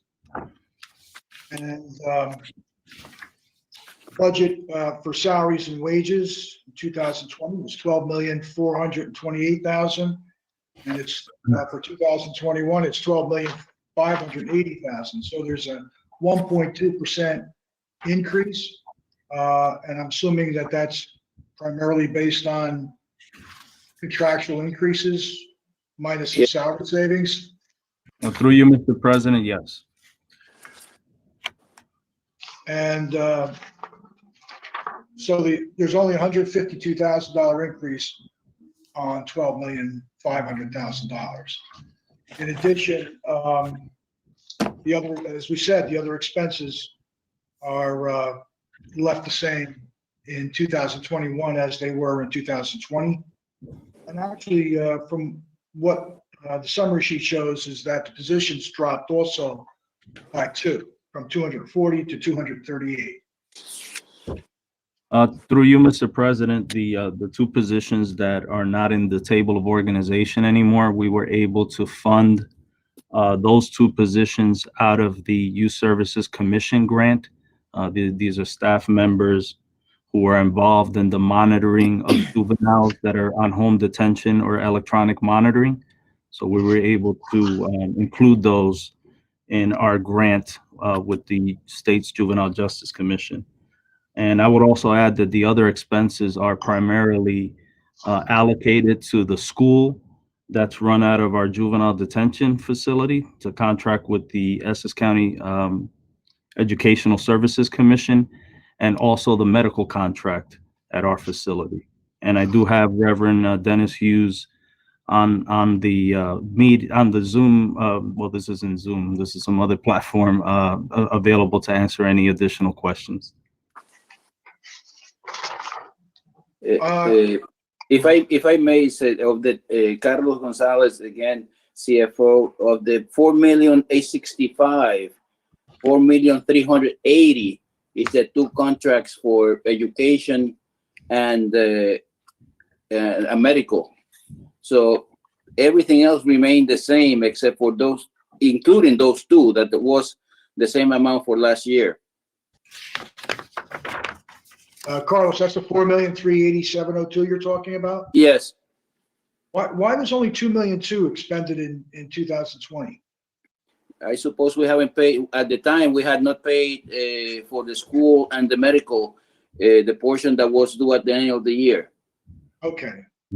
Yeah, and through you, Mr. President, and Reverend Hughes could attest to us, we do have some billing delays as it relates to the Educational Services Commission. So right now we're in the process of just finalizing payment on some of the bills that are being reviewed. So that's, Adibel, that's pretty much expended, that, the difference between those two. So that's a contract. So you're going to expend all of that 4,380,000, I would assume. Through you, Mr. President, the anticipation is that we will expend that. And if I may, Carlos Gonzalez again, we recover a big portion of that amount through the sharing agreements that we have with the other counties. Right. Okay. Yeah, and through you, Mr. President, basically what we do is we take the daily population, consolidated daily population, and it's divided. The contract for the school and medical is divided based on the percentage of the overall population that each county accounts for. So that is part of the revenue that the county collects back from the other counties that contract with us, where we house their juveniles at the facility. Mr. President, I don't have any other questions. Thank you, Mr. McInerney. Does that complete your presentation, Director Ramos? It does, Mr. President, and I'd be happy to entertain any questions. I also have Maurice Brown here. We do have a very small portion of our division of senior services that is included in the county budget. The bulk of it is grant funded to answer any questions that you may have regarding senior services. Commissioners, any questions? Yes. Commissioner Johnson. Yes. First of all, I want to take it and commend Director Ramos for the job that his directors and his employees have done during this pandemic, because this was a very crucial time here in Essex County. And I must say that you guys came through with flying colors, and I applaud you for the job that you've done with it. Thank you. Thank you, Mr. Commissioner. Appreciate it. Thank you, Mr. Johnson. Commissioner Mr. Sebo. I would like to reiterate Commissioner Johnson's statements. Under these circumstances, you have done such an outstanding job with your agency. It's unbelievable how much work you have done under these really terrible, terrible situations. The one thing I am hearing, and I know that Maurice Brown is connected with this, I'm getting a lot of positive feedback about the food that is being delivered to the homes of people who can't go out to get it. And I hear a lot of appreciation for how great you are doing in that regard. So thank you so much for all that you're doing. Thank you, Commissioner. Commissioner McConnell, then we'll get to Vice President. I'll see you. Yes, Mr. President, I just want to echo my colleagues and Director Ramos. I want to extend my sincere appreciation to you, your staff, all the directors, Director Burnett, Brown, Hughes, and all the staff. Your department was probably hit the most through this pandemic, whether it was the seniors or the family benefits and assistance. Your staff have done a phenomenal job. The food distribution, we can go on, and I just want to thank you and your leadership team for your efforts and your leadership. Thank you so much, Commissioner. Thank you, Commissioner. Mr. Vice President. Thank you, Mr. President. Director Ramos, your staff, you and your staff really deserve a tremendous amount of credit. I think it was a unique opportunity for me personally to, on a weekly basis, work with your staff and yourself, not just in a reporting basis, but actually doing the food distribution. And it is in those unique times that you get to see how well the staff works, how they were there for each other, and how they just, took charge of the situation. And it is to be commended. 30+ weeks of food distribution is quite an impressive task, and they did it very well. And I think that the signature approval on that is the people, about 1,000 or so on a weekly basis that we see drive off, and they come back every week, and they're very happy with it. So hats off to you and to your department for excellent work. I'm very, very proud to have been there with you. Thank you so much, Mr. Vice President. And I just want to say that the staff definitely appreciates you coming out on a weekly basis to our food distribution event, and they definitely are encouraged by your presence along with the other freeholders. Commissioners. Vice President, it's going to happen. I don't think you miss very many of those food distributions, and I take my hat off to you for your participation. But I too want to echo everything that the other commissioners said about Commissioner Ramos and his department for all that they do and what they continue to do, because it's not over, and they're still out there. So thank you. Thank you, Mr. President. Mr. Brown, you have something? Commissioner President, I believe Commissioner Graham wanted to say something. Okay, Commissioner Graham. I don't want to repeat everything that was already said, but I just want to say I appreciate you guys, and you guys do an excellent job, and I'm just happy to be a part, being a part of the food distribution. So just keep up the great work. Thank you very much, Commissioner. We are always happy to see you.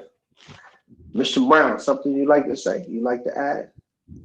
Only that I'd like to thank my director for his support and the commissioner's support, because I've seen many of you out there working, supporting us, helping in any way you can.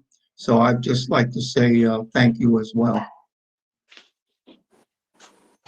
Maurice working out of his fancy office down at the Hall of Records. Yeah, I've seen it. Very nice. So that concludes that presentation. Where are we with time, Madam Clerk? Mr. President, this is the first time we're doing this virtually, and normally when we're in the building, we can, if we're finished a little early, we can move things forward. So Mr. President, I suggest that, we can take the scheduled break, or if the next group is on, that may be a problem. So perhaps we're about 15 minutes, finishing earlier. So perhaps we'll go just take the break and return at the scheduled time at 6:30. That is just something to consider. So- Commissioner President, Yes. might we be able to take the freeholder and administration budget now?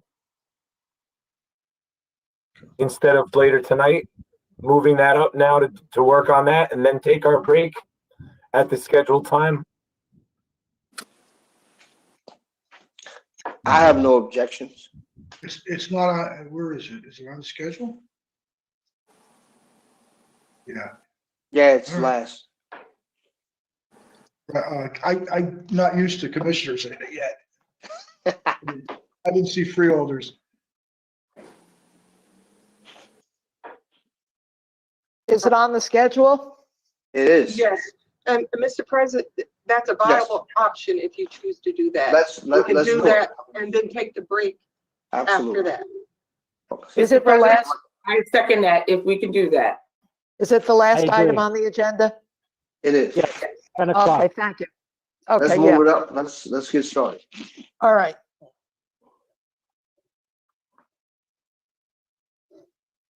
Mr. President, that's your budget. Correct. Who's doing the presentation? Is that you, Mr. McInerney? I'll be glad to do the presentation. Let me bring it up here. I obviously have something separate set aside, but I didn't expect it. So just give me a second here. Sure. Let me find it.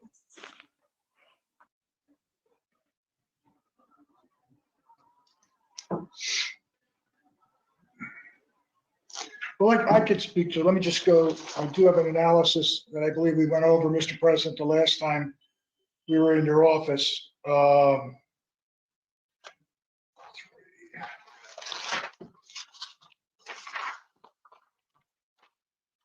So if we would just want to look at the summary, county legislative offices, you see that in the other expenses do not change from the prior budget in 2020, and that in total our salaries are $1,878,944 last year budgeted. Just about all of that was expended, and this year it's up to $1,991,000. It's up about $85,000. Excuse me, over the prior year.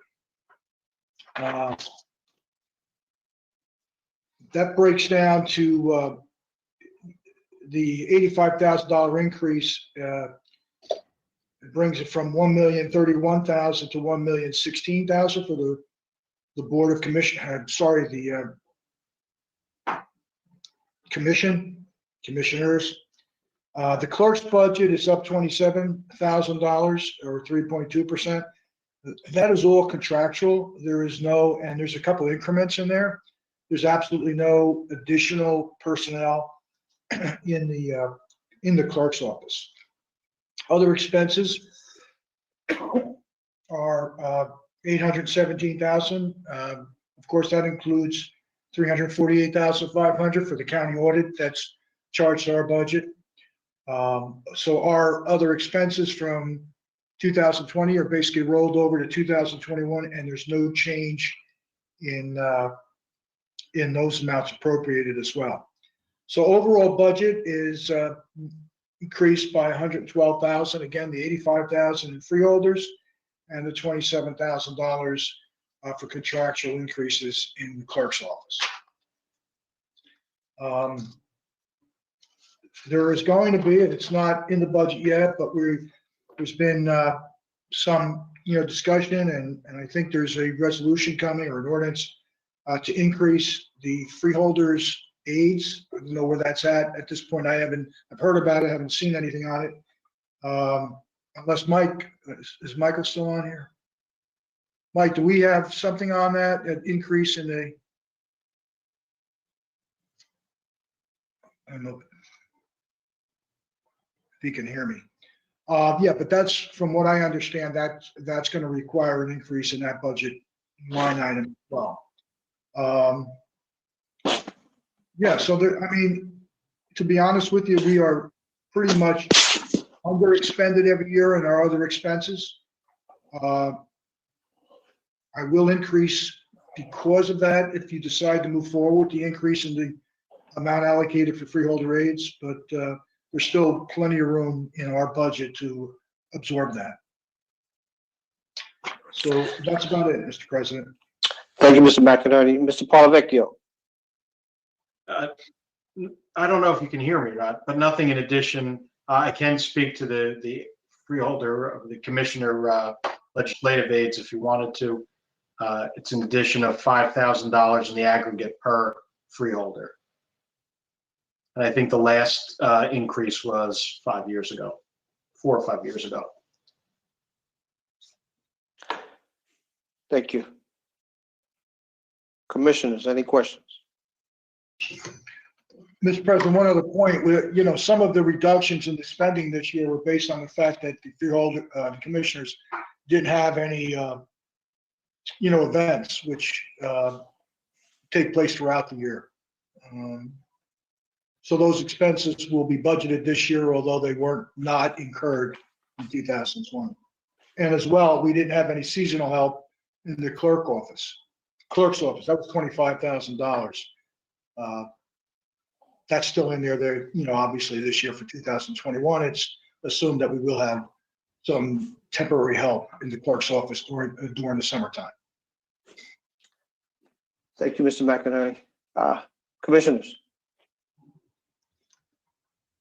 Commissioner Gill?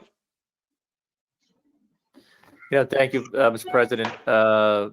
McInerney answered my question. I was just curious. He actually just addressed it. I'm assuming we're going to see the same for calendar year 21, at least for the first 6 months of the year in terms of events. So, but he had answered my question about where the savings actually came from. Thank you. Any other questions? Hearing none, let's take that short break. We'll come back at 6:30.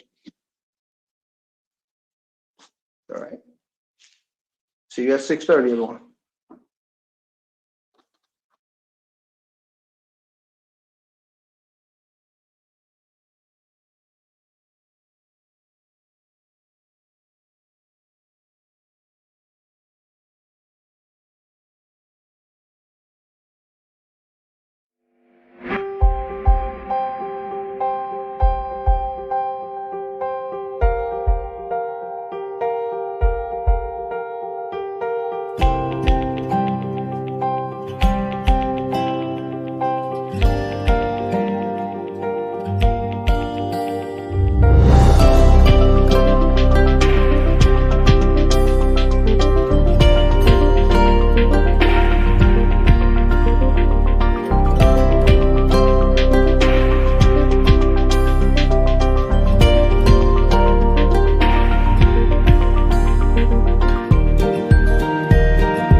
All right, welcome back, everyone. Madam Clerk, roll call. Commissioner Cooper. Absent. Commissioner Gill. Absent. Commissioner Graham. Here. Commissioner Gill's here. Commissioner Gill is here. Commissioner Johnson. Here. Commissioner Luciano. Absent. Commissioner Mercado. Here. Commissioner Siebel. Here. Commissioner Vice President Pomares. Here. Commissioner President Richardson. Here.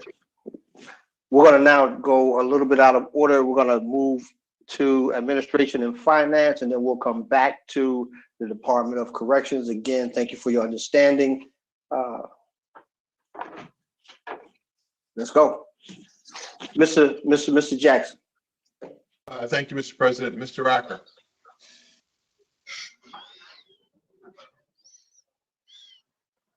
Addresses what we refer to as contingent.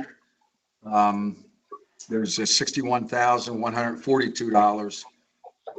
And it is, as the name would indicate, it is an expense of last resort. So, Can you tell what tab you're on?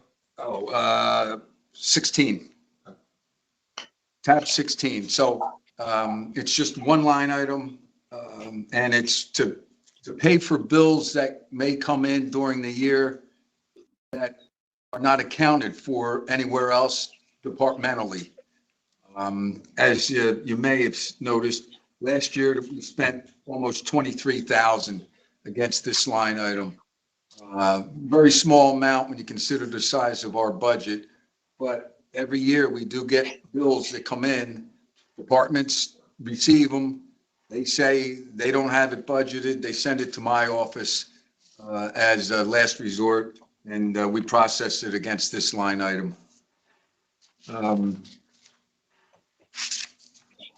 Next item would be capital. Last year we had 7 million in this line item. Typically it's $1 million, which goes for the 5% down payment on our annual $20 million bond allocation. But last year it was 7 million. The additional 6 million was 2.2 million for public works improvements to the facade, and the other 3.8 million was for voting machines. There will be $1 million in this line item when the budget is presented for introduction and adoption. The book has 0 in it, but that's a mistake. There will be $1 million, which, as I indicated earlier, is typically what we budget every year for our 5% down payment on the $20 million bond ordinance. Tab 17 is debt service. And within this category, we pay principal and interest on all of our outstanding bonds, as well as interest on notes, which are short-term borrowings of 1 year or less. We didn't have any of those borrowings last year, so therefore we don't have any interest payments for notes this year. So the $127,279,310 is what is required for principal and interest on all of our outstanding bonds. Tab 18 is referred to as deferred and statutory charges. Our pension, police and firemen's retirement system. Last year was 27.5 million roughly. This year it's 29.6. We receive actual bills. So these are to the penny bills that we receive from the State Department of Treasury. The portion for public employees retirement system, ERS, is $15,801,507. Social Security, which is what the employer, Essex County, is required to pay for all of the employees under contract and who are getting paid by the county. And then lastly is a $2 million allocation for our employee retirement system, pension system, which is an old pension system that the county had prior to PERS. And it's a declining amount we are required to pay every year. And this year it's $2 million. Tab 19 is what's referred to as judgments. Since I've been here, which is 2011, there's always been 100,000 budgeted. Nothing ever gets charged to it. So this year there's no budget for it. And then lastly would be tab 20, which is our revenue. Of significance are added and omitted taxes from the towns, which was $2,225,000 last year. It's $1,626,000 this year. Our parks revenue, as you heard when Danny was here, is down from 15.4 million. We have budgeted 13.3. I'm just trying to pick out the more significant revenue line items. Interest on investments last year was 4.8 million. This year it's 1.4 million. A reflection of the interest rate environment, as well as cash available to invest. Delaney Hall, 20 million. It's the same as what we had last year. Federal inmate housing, we had 47 million and change last year. In 21, it's 38.3 million.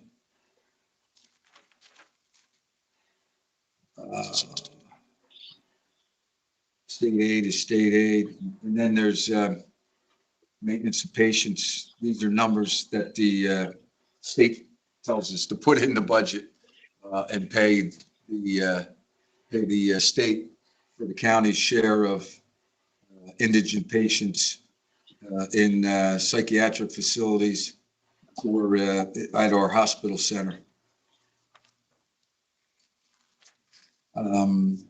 Rest is pretty self-explanatory. Certainly I can answer any questions any of the freeholders may have, if you please. Thank you, Mr. Acker. Before any questions, I want to recognize Commissioner Cooper being here. Thank you. Mr. McInerney. Yes, if let's stay on revenues while we got the page open. I'm sorry, Mr. McInerney, and Commissioner Luciano. Commissioner Luciano as well. Thank you. Mr. President, for the record, please recognize Commissioner Cooper. I did, yes. Thank you. Mr. McInerney.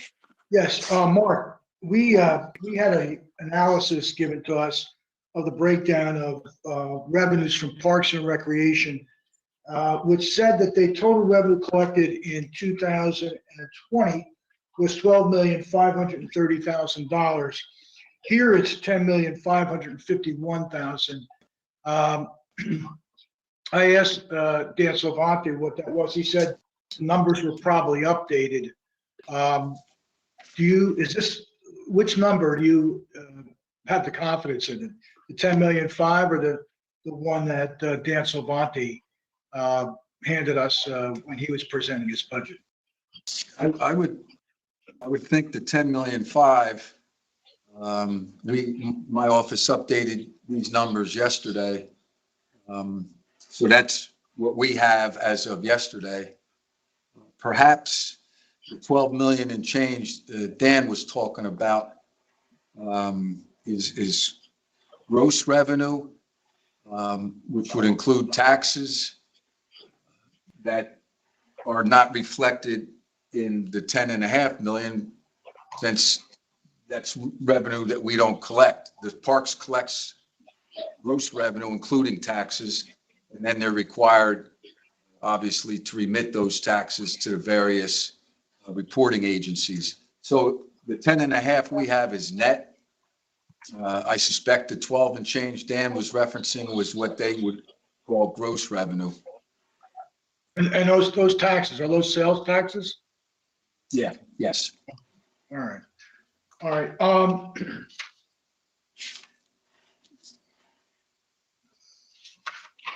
The federal inmate housing was 47,045. We collected 39,395.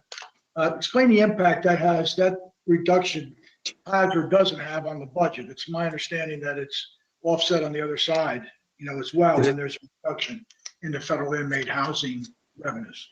That's correct, Frank. Within the corrections budget, that particular line item that they have in there is also decreased.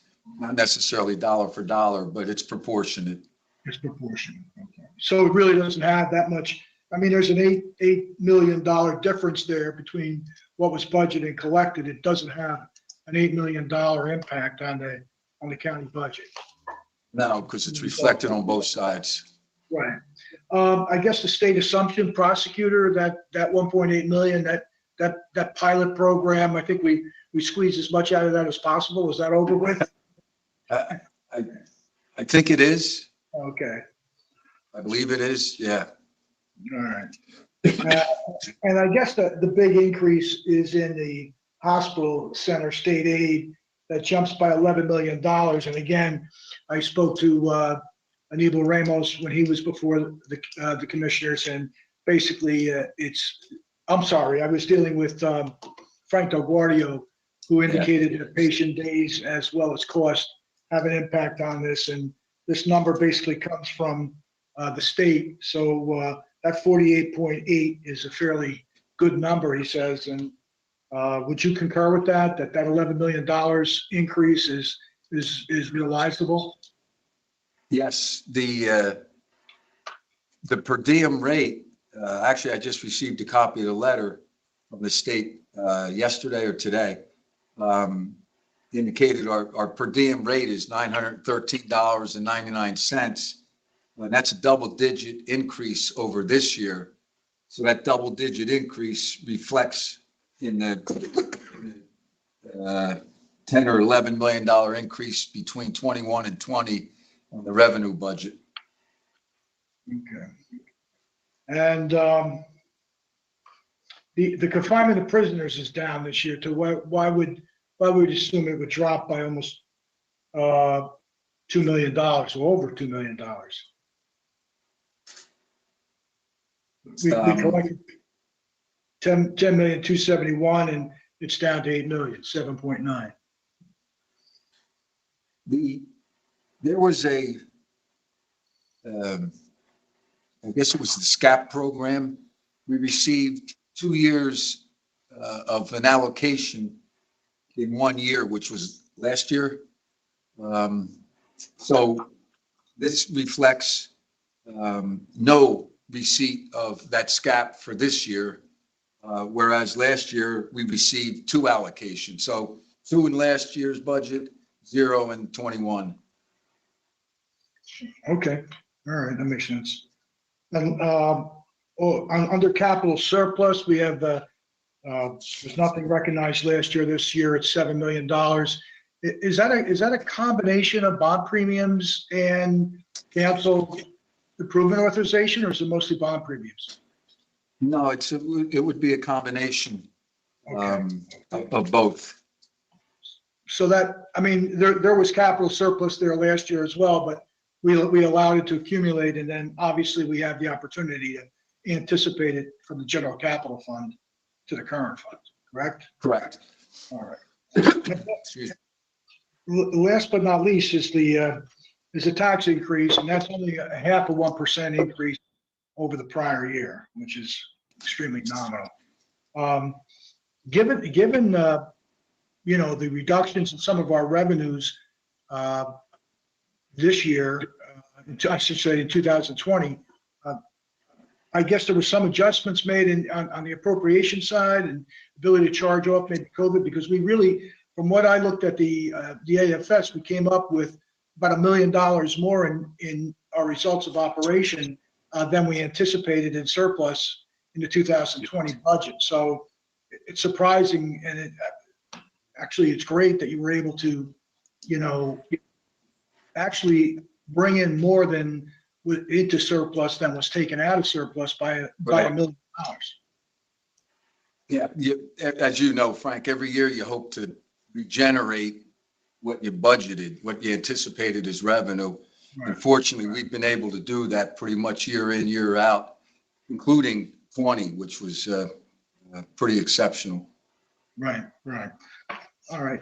Let me just go back to some of the other ones. I'm not concerned about contingent. As far as capital goes, you said you're going to put $1 million back there. We're not doing any more, because one of the reasons, obviously, you were able to do that is we're not anticipating appropriating any monies directly for capital improvement out of the current budget.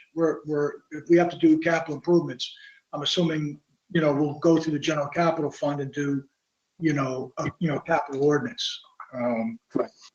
So last year we were able to fund some of our capital needs out of the operating budget, but again, do you think you might go back to that in the following year in 2022, or because that's primarily, Frank, will depend upon the results of operations. Right. If we happen to generate more than 36 million that we have in revenue, substantially more, for whatever the reason, revenues come in much stronger than anticipated, et cetera. If that were to happen, I suspect the executive would look to use the overflow of revenue, if you will, to fund capital improvements, so he doesn't have to borrow for it. Gotcha. All right, and on debt service, the only question I have on there is, we don't have those. We're sitting on a very large surplus, cash surplus, which means we have cash in the bank, so we don't need to go out and borrow on tax anticipation notes or any short-term borrowings for operating expenses. So that's positive. Are we still anticipating a significant drop in the annual debt service appropriations come, I think it's 2024, if I'm not mistaken? Yes, we are, and I think it's either 23 or 24 it starts. Right, and then that's over a 3-year period, our debt service will drop 70 million as far as what we have to budget. Right. Very, very large amount. So we look forward to that. We don't have any deferred charges, prior year deferred charges, which is actually prior year bills. Yeah. Those, as you know, if we get bills 2 years or older, we're required to pay them in this line item, which is prior year bills. And it's just there for bills that are at least 2 years old. Right. Or and weren't budgeted for. Everything else, like you said, under statutory expenses, that's all bills that you received. The only other one was the development fees, and development fees are amounts paid to the collective bargaining units under contractual agreement, correct? Correct. Okay. So that's pretty much it, Mr. Actor, that I have on this, Mr. President. Through you, Mr. President, I had noticed that Commissioner Luciano joined us, but I don't see him now, but I just wanted to state that for the record. So Mr. Commissioner Luciano has joined us, Mr. President. Yes. Thank you, Madam Clerk. And Commissioner President, I'm sorry I keep going off camera. I really don't feel good. I had my second vaccination shot today, and I feel terrible. So just letting you know. Feel better.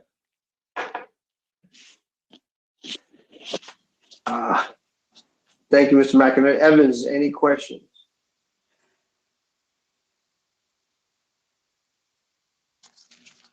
Apologies, Commissioner President, no questions. Thank you. Commissioners, any questions? All right. Thank you, Mr. Acker. Thank you. Yep. Mr. Jackson, we're gonna move to, back to the top. Yes, sir. Thank you, Mr. President. Thank you, Mr. Acker. Yeah, thanks, Robert. Mr. Ortiz and his team are here to present. Good evening, commissioners, Mr. President, through you. With me are my business manager, Mr. Orlando Camacho, and a gentleman who's no stranger to this body is he's now a consultant, Mr. David Boyd, the former business manager. He'll chime in as may be necessary. But a quick overview of the correctional facility is routine operations. The count tonight at 2 p.m. was 2099. The ICE count is 224. Our biggest challenge since the last time that we were before this body for the budget has been the COVID-19 pandemic. It's a daily, it requires daily vigilance and out-of-the-box thinking to accommodate, you know, the loss of in-person visits, the volunteers and religious services. So we're doing a lot of that now through video and/or tablets, and that's a blessing because we implemented that tablet right before, but we didn't realize how handy that would come in to include funeral services, that we don't have to take individuals to the funeral, but they can honor their loved ones and whatever via the tablet. That's a very good innovation. Fortunately, we are blessed to have a stellar medical director who reports that since the pandemic, only 8 inmates/detainees have been duly affected by the COVID-19 that required external higher level of care. They've all recouped and are back at the institution. And we're very proud of the fact that, you know, with regard to having some individuals really affected by the COVID-19, we've been managing it very well. We are now implementing a spare vaccine program where the sites where the vaccines are occurring, instead of just, we're getting the spare vaccine that is left over, and we are vaccinating our inmates and detainees, especially the ones with the chronic care that require those things, are immunocompromised, et cetera. We've also begun vaccinating our staff, and that's ongoing. We anticipate the restart or the resumption of the reentry program in the near future. We continue to have a positive working relationship with our partners to include ICE, Marshals, Union County, outside hospital, police departments. And with that, I'll be happy to answer any questions you guys may have, this body may have. And that's it for me for now. Mr. McInerney. Mr. Ortiz, how are you? Hi, how are you, sir? Good, good. David, good to see you. Same here. If I look at your budget overall, I'm looking at a increase in salaries and wages of $1,078,000, which is in your salaries and wages, your base salaries and wages. So it goes from $69,954,000 to $71,033,000. That's 1.5% overall. That includes overtime and holiday pay. The actual increase in the base salaries is 1.8, and I'm going to assume that that's predominantly the increase that is required to the collective bargaining agreements. I'm going to defer that particular question to my business manager. Mr. Camacho is here with us. Camacho, are you there? Yes. So the increase of 580, it's also driven by new positions that were created within the operation side of the facility, and also due to COVID-related posts that were also created in 2020, which carried over into 2021, and we foresee those posts continuing throughout this year. So that's also factored into the increase in salary. So if I look at correctional services itself, the table of organization goes from 685 last year, of which 678 was filled, up to 740. So that's an increase of 55 positions. Where are those? And those are funded within that 1.8%? Through you, Mr. President, that is correct. A lot of the positions that, again, not to sound redundant, COVID-driven, it was several positions to include quarantine housing units, rover positions, positions to monitor PPE, isolation units. So we did have quite a few positions, an increase. Right, but I'm saying with 55 new positions, and the requirement to increase based on the collective bargaining agreement, which I believe was 2%, maybe it was a little higher, 2.5. All of that fits into that $1 million increase, $1,078,000.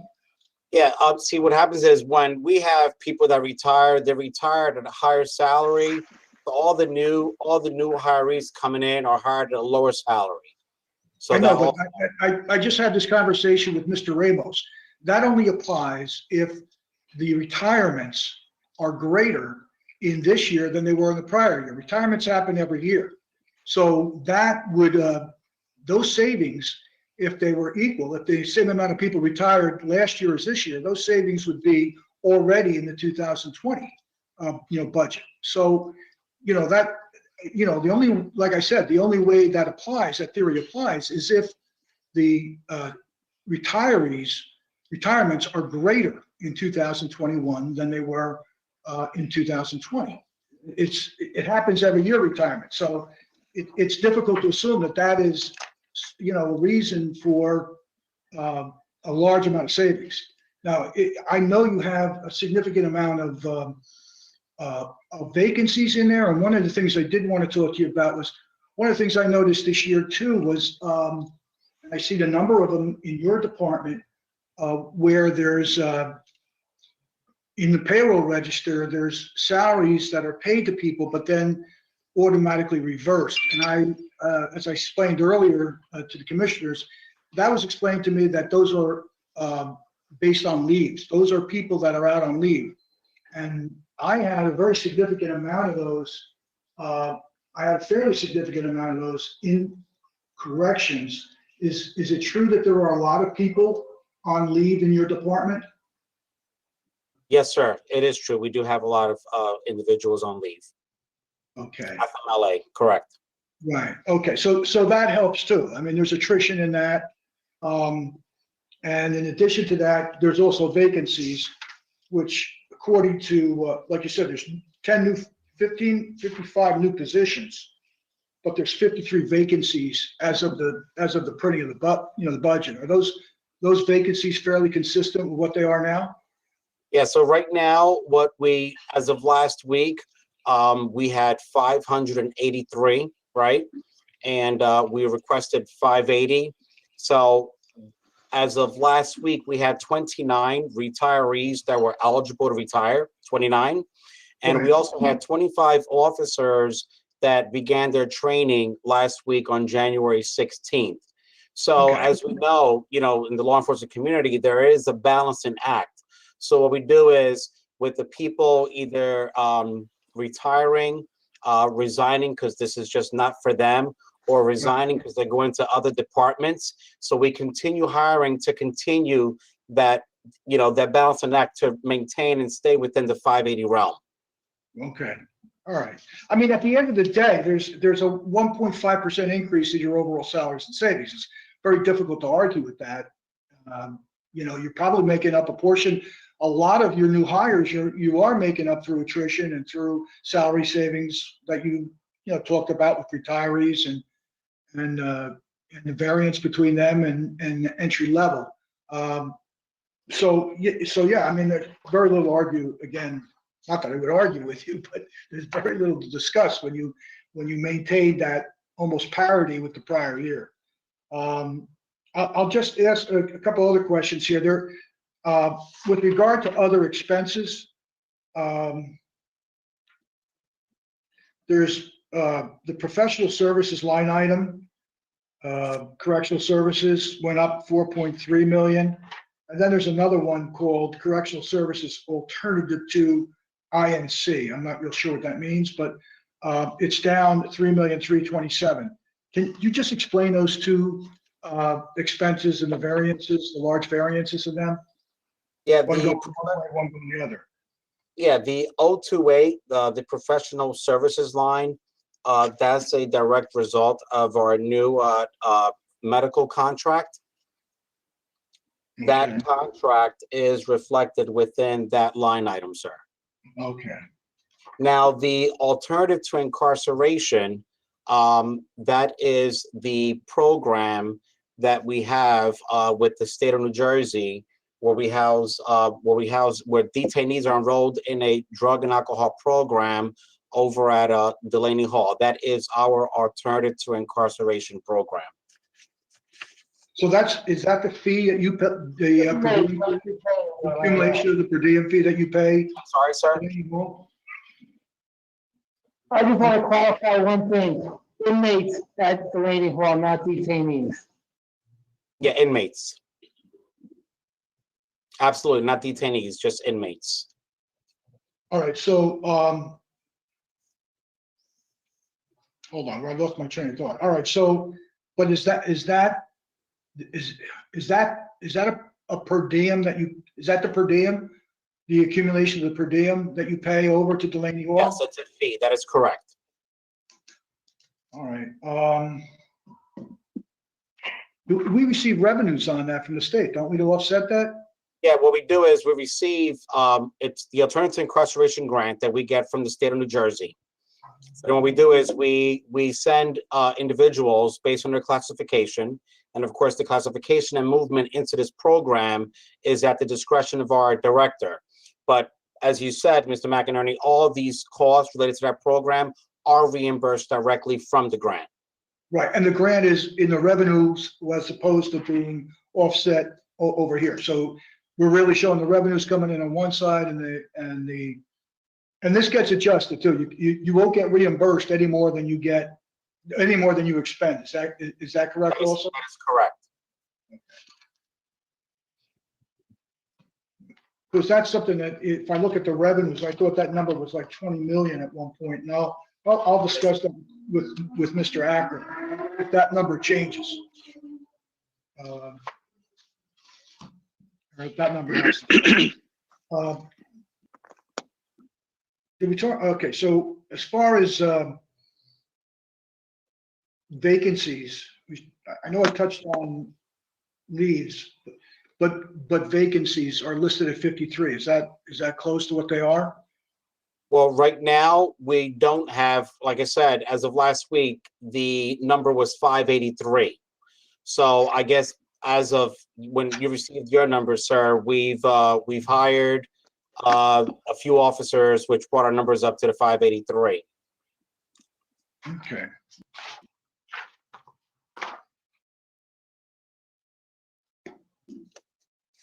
Your correction officers are up to 583, correct? That is correct, as of last week. But we do have 29 that are eligible to retire February 1st. Okay. Whether they leave or not, I'm not 100% certain, but they are eligible to retire. All right. The other thing is on the people that are on leave, are you still budgeting those positions within this budget in full, or at least proportionally? Yes, they are in the budget. Okay. So that if they're in there for the full year, that's giving you some attrition and salary savings that there as well, correct? Absolutely, sir. Okay. So listen, at the end of the day, your expenses are up, really for the size, very nominally, and your salaries and wages are at 1.8% increase. It's a culmination of a lot of things that you just explained. Part of it's the collective bargaining, part of it's the leave, part of it's the vacancies, part of it's the hirings. But in the end, you can't spend any more than 1.8% over what you spent last year, and that's a pretty nominal amount, given that your budget is in salaries and wages over $71 million. So, that's great. That really is. What else do we have? On the police academy side, we have very similar numbers to the prior year, 972, 774 between salaries and wages and other expenses, and the same amount for 2021. And on the medical examiner side, And I think that's under you. It's the same. I don't know if that's under your department or not, but it's in there. So, fine, that's all I have. I think it's a very, like I said, a very nominal increase on both sides, other expenses and salaries and wages. Congratulations. And I don't have anything else. Thank you, sir. Thank you. Thank you, Mr. McInerney. Any questions? Commissioners, anybody? Hearing none. Commissioner President, Yes. through you, if I may, there was discussion with respect to an increase in 55 hires that were COVID related. I was just curious as to whether there was any decrease as a result of COVID. Macho.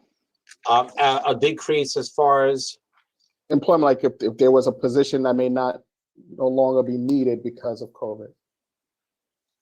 no, actually, yeah, I'm going to say no. Just the opposite. We actually had positions that were created because of COVID. Okay. Mr. President, if I may, but those positions were funded by COVID as well, right? They were charged off to the COVID grant?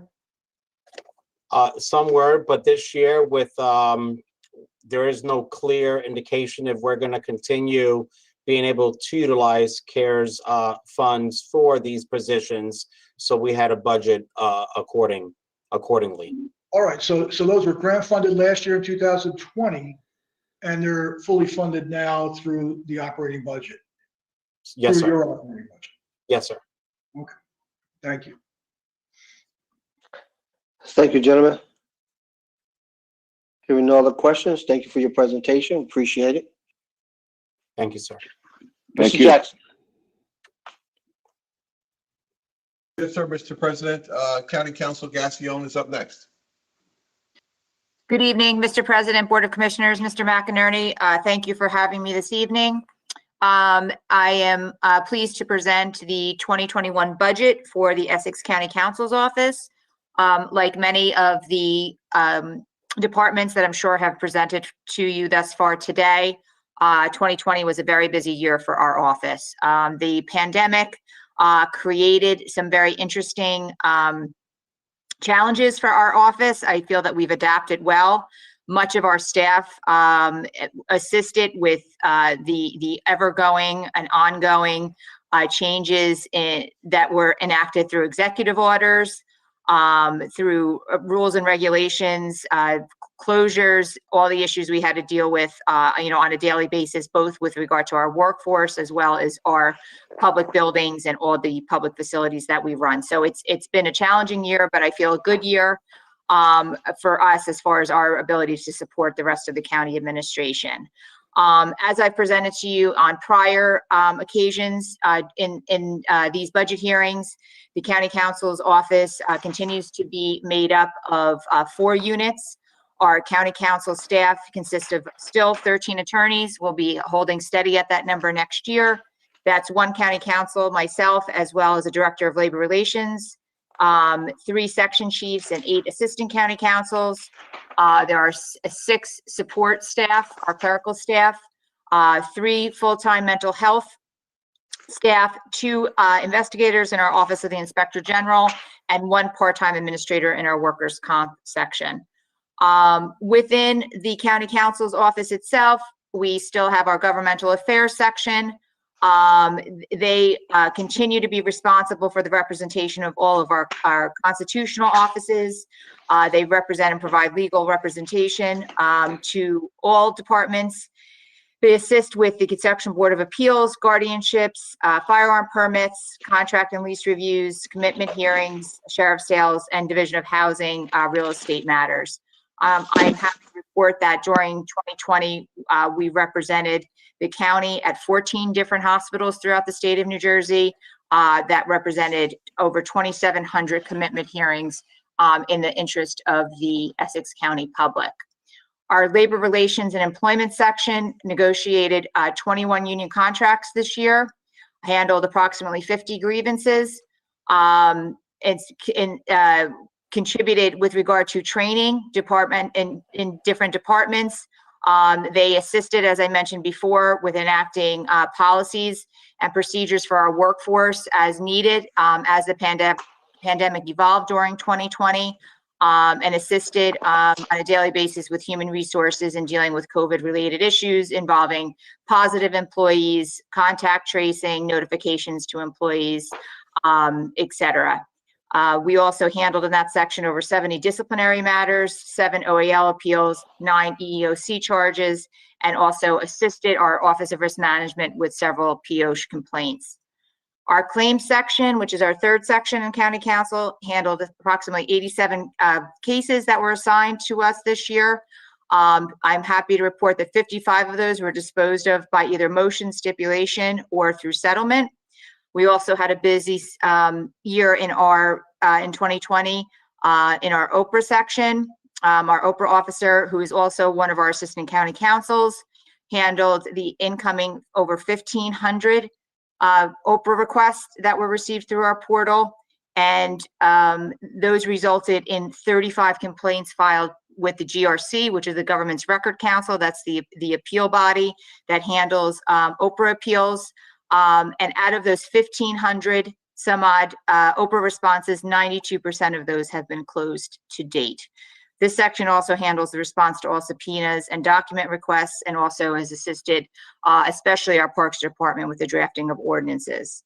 And then finally, our welfare and support section has handled over 1,500 cases this year on behalf of the County of Essex.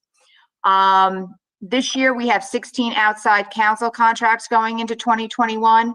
3 of those are contingency contracts at no cost to the county. 5 are litigated cases, and the total of our outside counsel contracts going into 2021 is approximately $700,000. Our settlement of suits going into 2021 remains at the $1.8 million that it has been for several years. This amount was almost fully expended in 2020. As I presented at last year's budget hearing, we did anticipate several large settlements in 2020. 2 of the 3 cases I had referenced last year did in fact settle last year, so that resulted in a large amount of that money being expended. And the 1 remaining case, we do anticipate hopefully to be settled this year. In addition, our staffing will remain the same. There's no major changes from a staffing or expense standpoint. And I'm happy to answer any questions that Mr. McInerney or the board may have. Mr. McInerney. Thank you. Thank you, Courtney. Looking at the payroll register, I come up with, at least at payroll 1, was 25 employees on payroll for county council. That's in its entirety. Does that sound right? And there'd be 1 vacancy? Yeah, that includes the OIG as well as mental health, correct? Yes, it includes. I only have the payroll register that includes all 3. So yes, that's correct. That's correct. So there is one vacancy at this time. We have 1 assistant county council vacancy. That's correct. Okay. All right. What else do I see here? Right. So we're looking at an increase of roughly 2.2% over the prior year. You're going from 1,893,814 to 1,936,086. That's a $42,000 increase. So I'm assuming the 2.2 has to do with either contractual increases or some sort of merit increases that you do at the county council. They would be consistent with the contractual increases given through collective bargaining agreements. What about your attorneys? Are they subject also to collective bargain, or do you have some opportunity to be a little more flexible with increases? So they are not subject to collective bargaining agreements, but the county administration does provide them generally with contractually based increases that's consistent with what contractually covered employees get. So they get the same percentage that covered employees would get under a collective bargaining agreement. Okay, and that's so outside of the, so I'm assuming the vacancy the vacancy's budgeted for. And so the 2.2% increase would be obviously the 2% increase that all your employees are entitled to. Yes. Okay. With regard to the, I'm sorry, with regard to the settlement of suits, are there any structured settlements in there, installments that that are layered in there? There is one, Mr. McInerney. There is the total settlement for that case was $150,000 in 2020. The balance is $118,000 payable in 2021. So of the 1.8 right now, only that installment would be, as far as you know, would be charged against that. Again, not that there won't be others, but the exact amount, the 118 is what will be charged against that, correct? That's correct. That's correct. Okay. As far, the other expenses too, I mean, everything is constant with the prior year, 918,000. And again, there's no increase in any of your other expenses. The only other thing I have a question on would be like, just, are there anything on the horizon that could, obviously I'm not asking for particulars, but anything on the horizon that the commissioner should know about with regard to settlement or a lawsuit that could have a significant impact on the budget? In a negative way. I know we're working on things on the positive side, like Sure. but on the negative side. Sure. So there is still the one case I had mentioned at last year's hearing that did not get settled in 2020. That's the case out of the prosecutor's office that we do have a concern could result in a large settlement. It's not a case that I'd want to take to a verdict. So that is potentially one. And then late last year, and the board is aware of this, there was a case filed against the sheriff's department involving a police shooting, which could potentially have we hope to get the case settled very early on, but potentially could be a larger exposure for the county. At this point, those are the only two cases that, in my mind, could have a significant impact financially on the county budget. Okay, fine. All right. So again, your budget is basically last year's budget with just added the contractual increases. So that's correct. Thank you.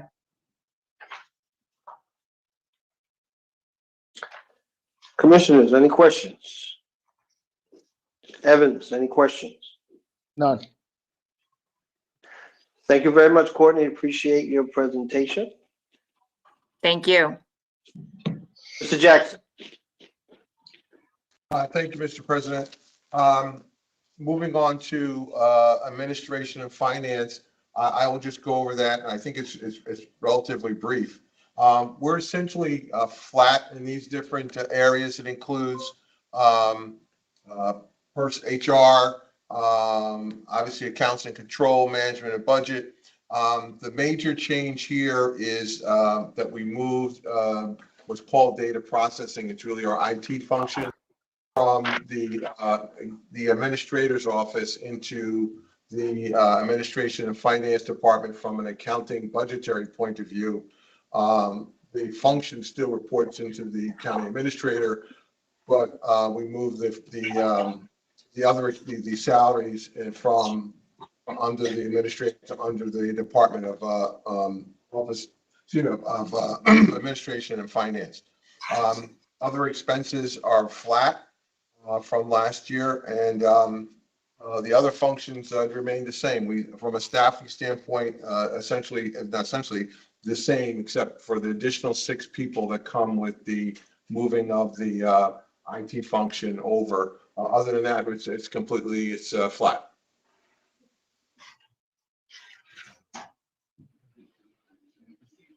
Mr. McInerney. Mr. President, thank you. Right, so if you pull out that, so that 582 is coming out of another budget.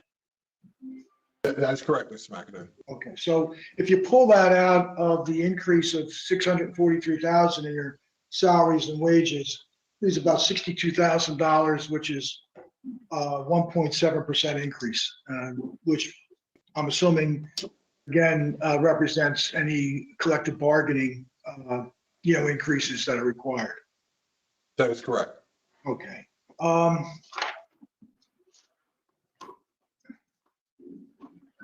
mean, I have these all lumped in one as opposed to broken out individually. So I'm not interested in really going through each one of them. I think the fact that it's a 1.7% increase in salaries and wages and a 0 increase in other expenses, speaks to itself. So the only, as far as, I was wondering if you could just add some light on something though I said before with corrections.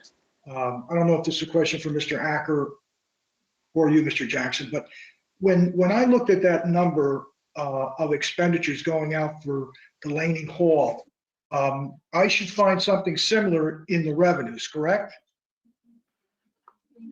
I'm not sure. I'm not sure I said the question. Okay, so what I'm saying is when we adjust, when we look at the grant that we get from the state of New Jersey, Department of Corrections, for the per diems that we pay to Delaney Hall, should those two revenues match? Should the revenue match what that expenditure is? And again, I'm sorry for broaching this to you, but don't feel comfortable answering that one, Mr. McInerney. I will get with the troops and get an answer back to you.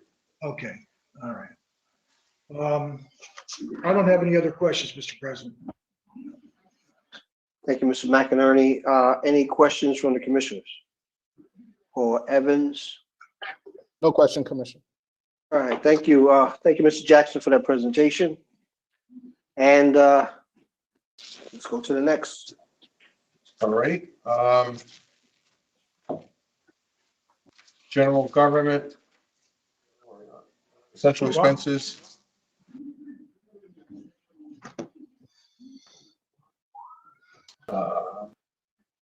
General expenses. I believe, through you, Mr. President, Mr. McInerney, did Mark go through that already? Yes. Okay. What else do we have? And after that, I believe that's it. That's it. Yes, I agree, Mr. President. I believe that completes the agenda for today. Okay, are there any questions or comments from the commissioners? Mr. President, can I just make one comment? Sure. The half, just for purposes of the record, the half hour for each one of those line items called central expenses, debt service, unclassified, with the exception of maybe revenues, is a significant amount of time for those one line items. So the reduction of the schedule from what we anticipated to be to now is a direct result of that we budgeted way too much time for those items. Thank you, sir. Duly noted.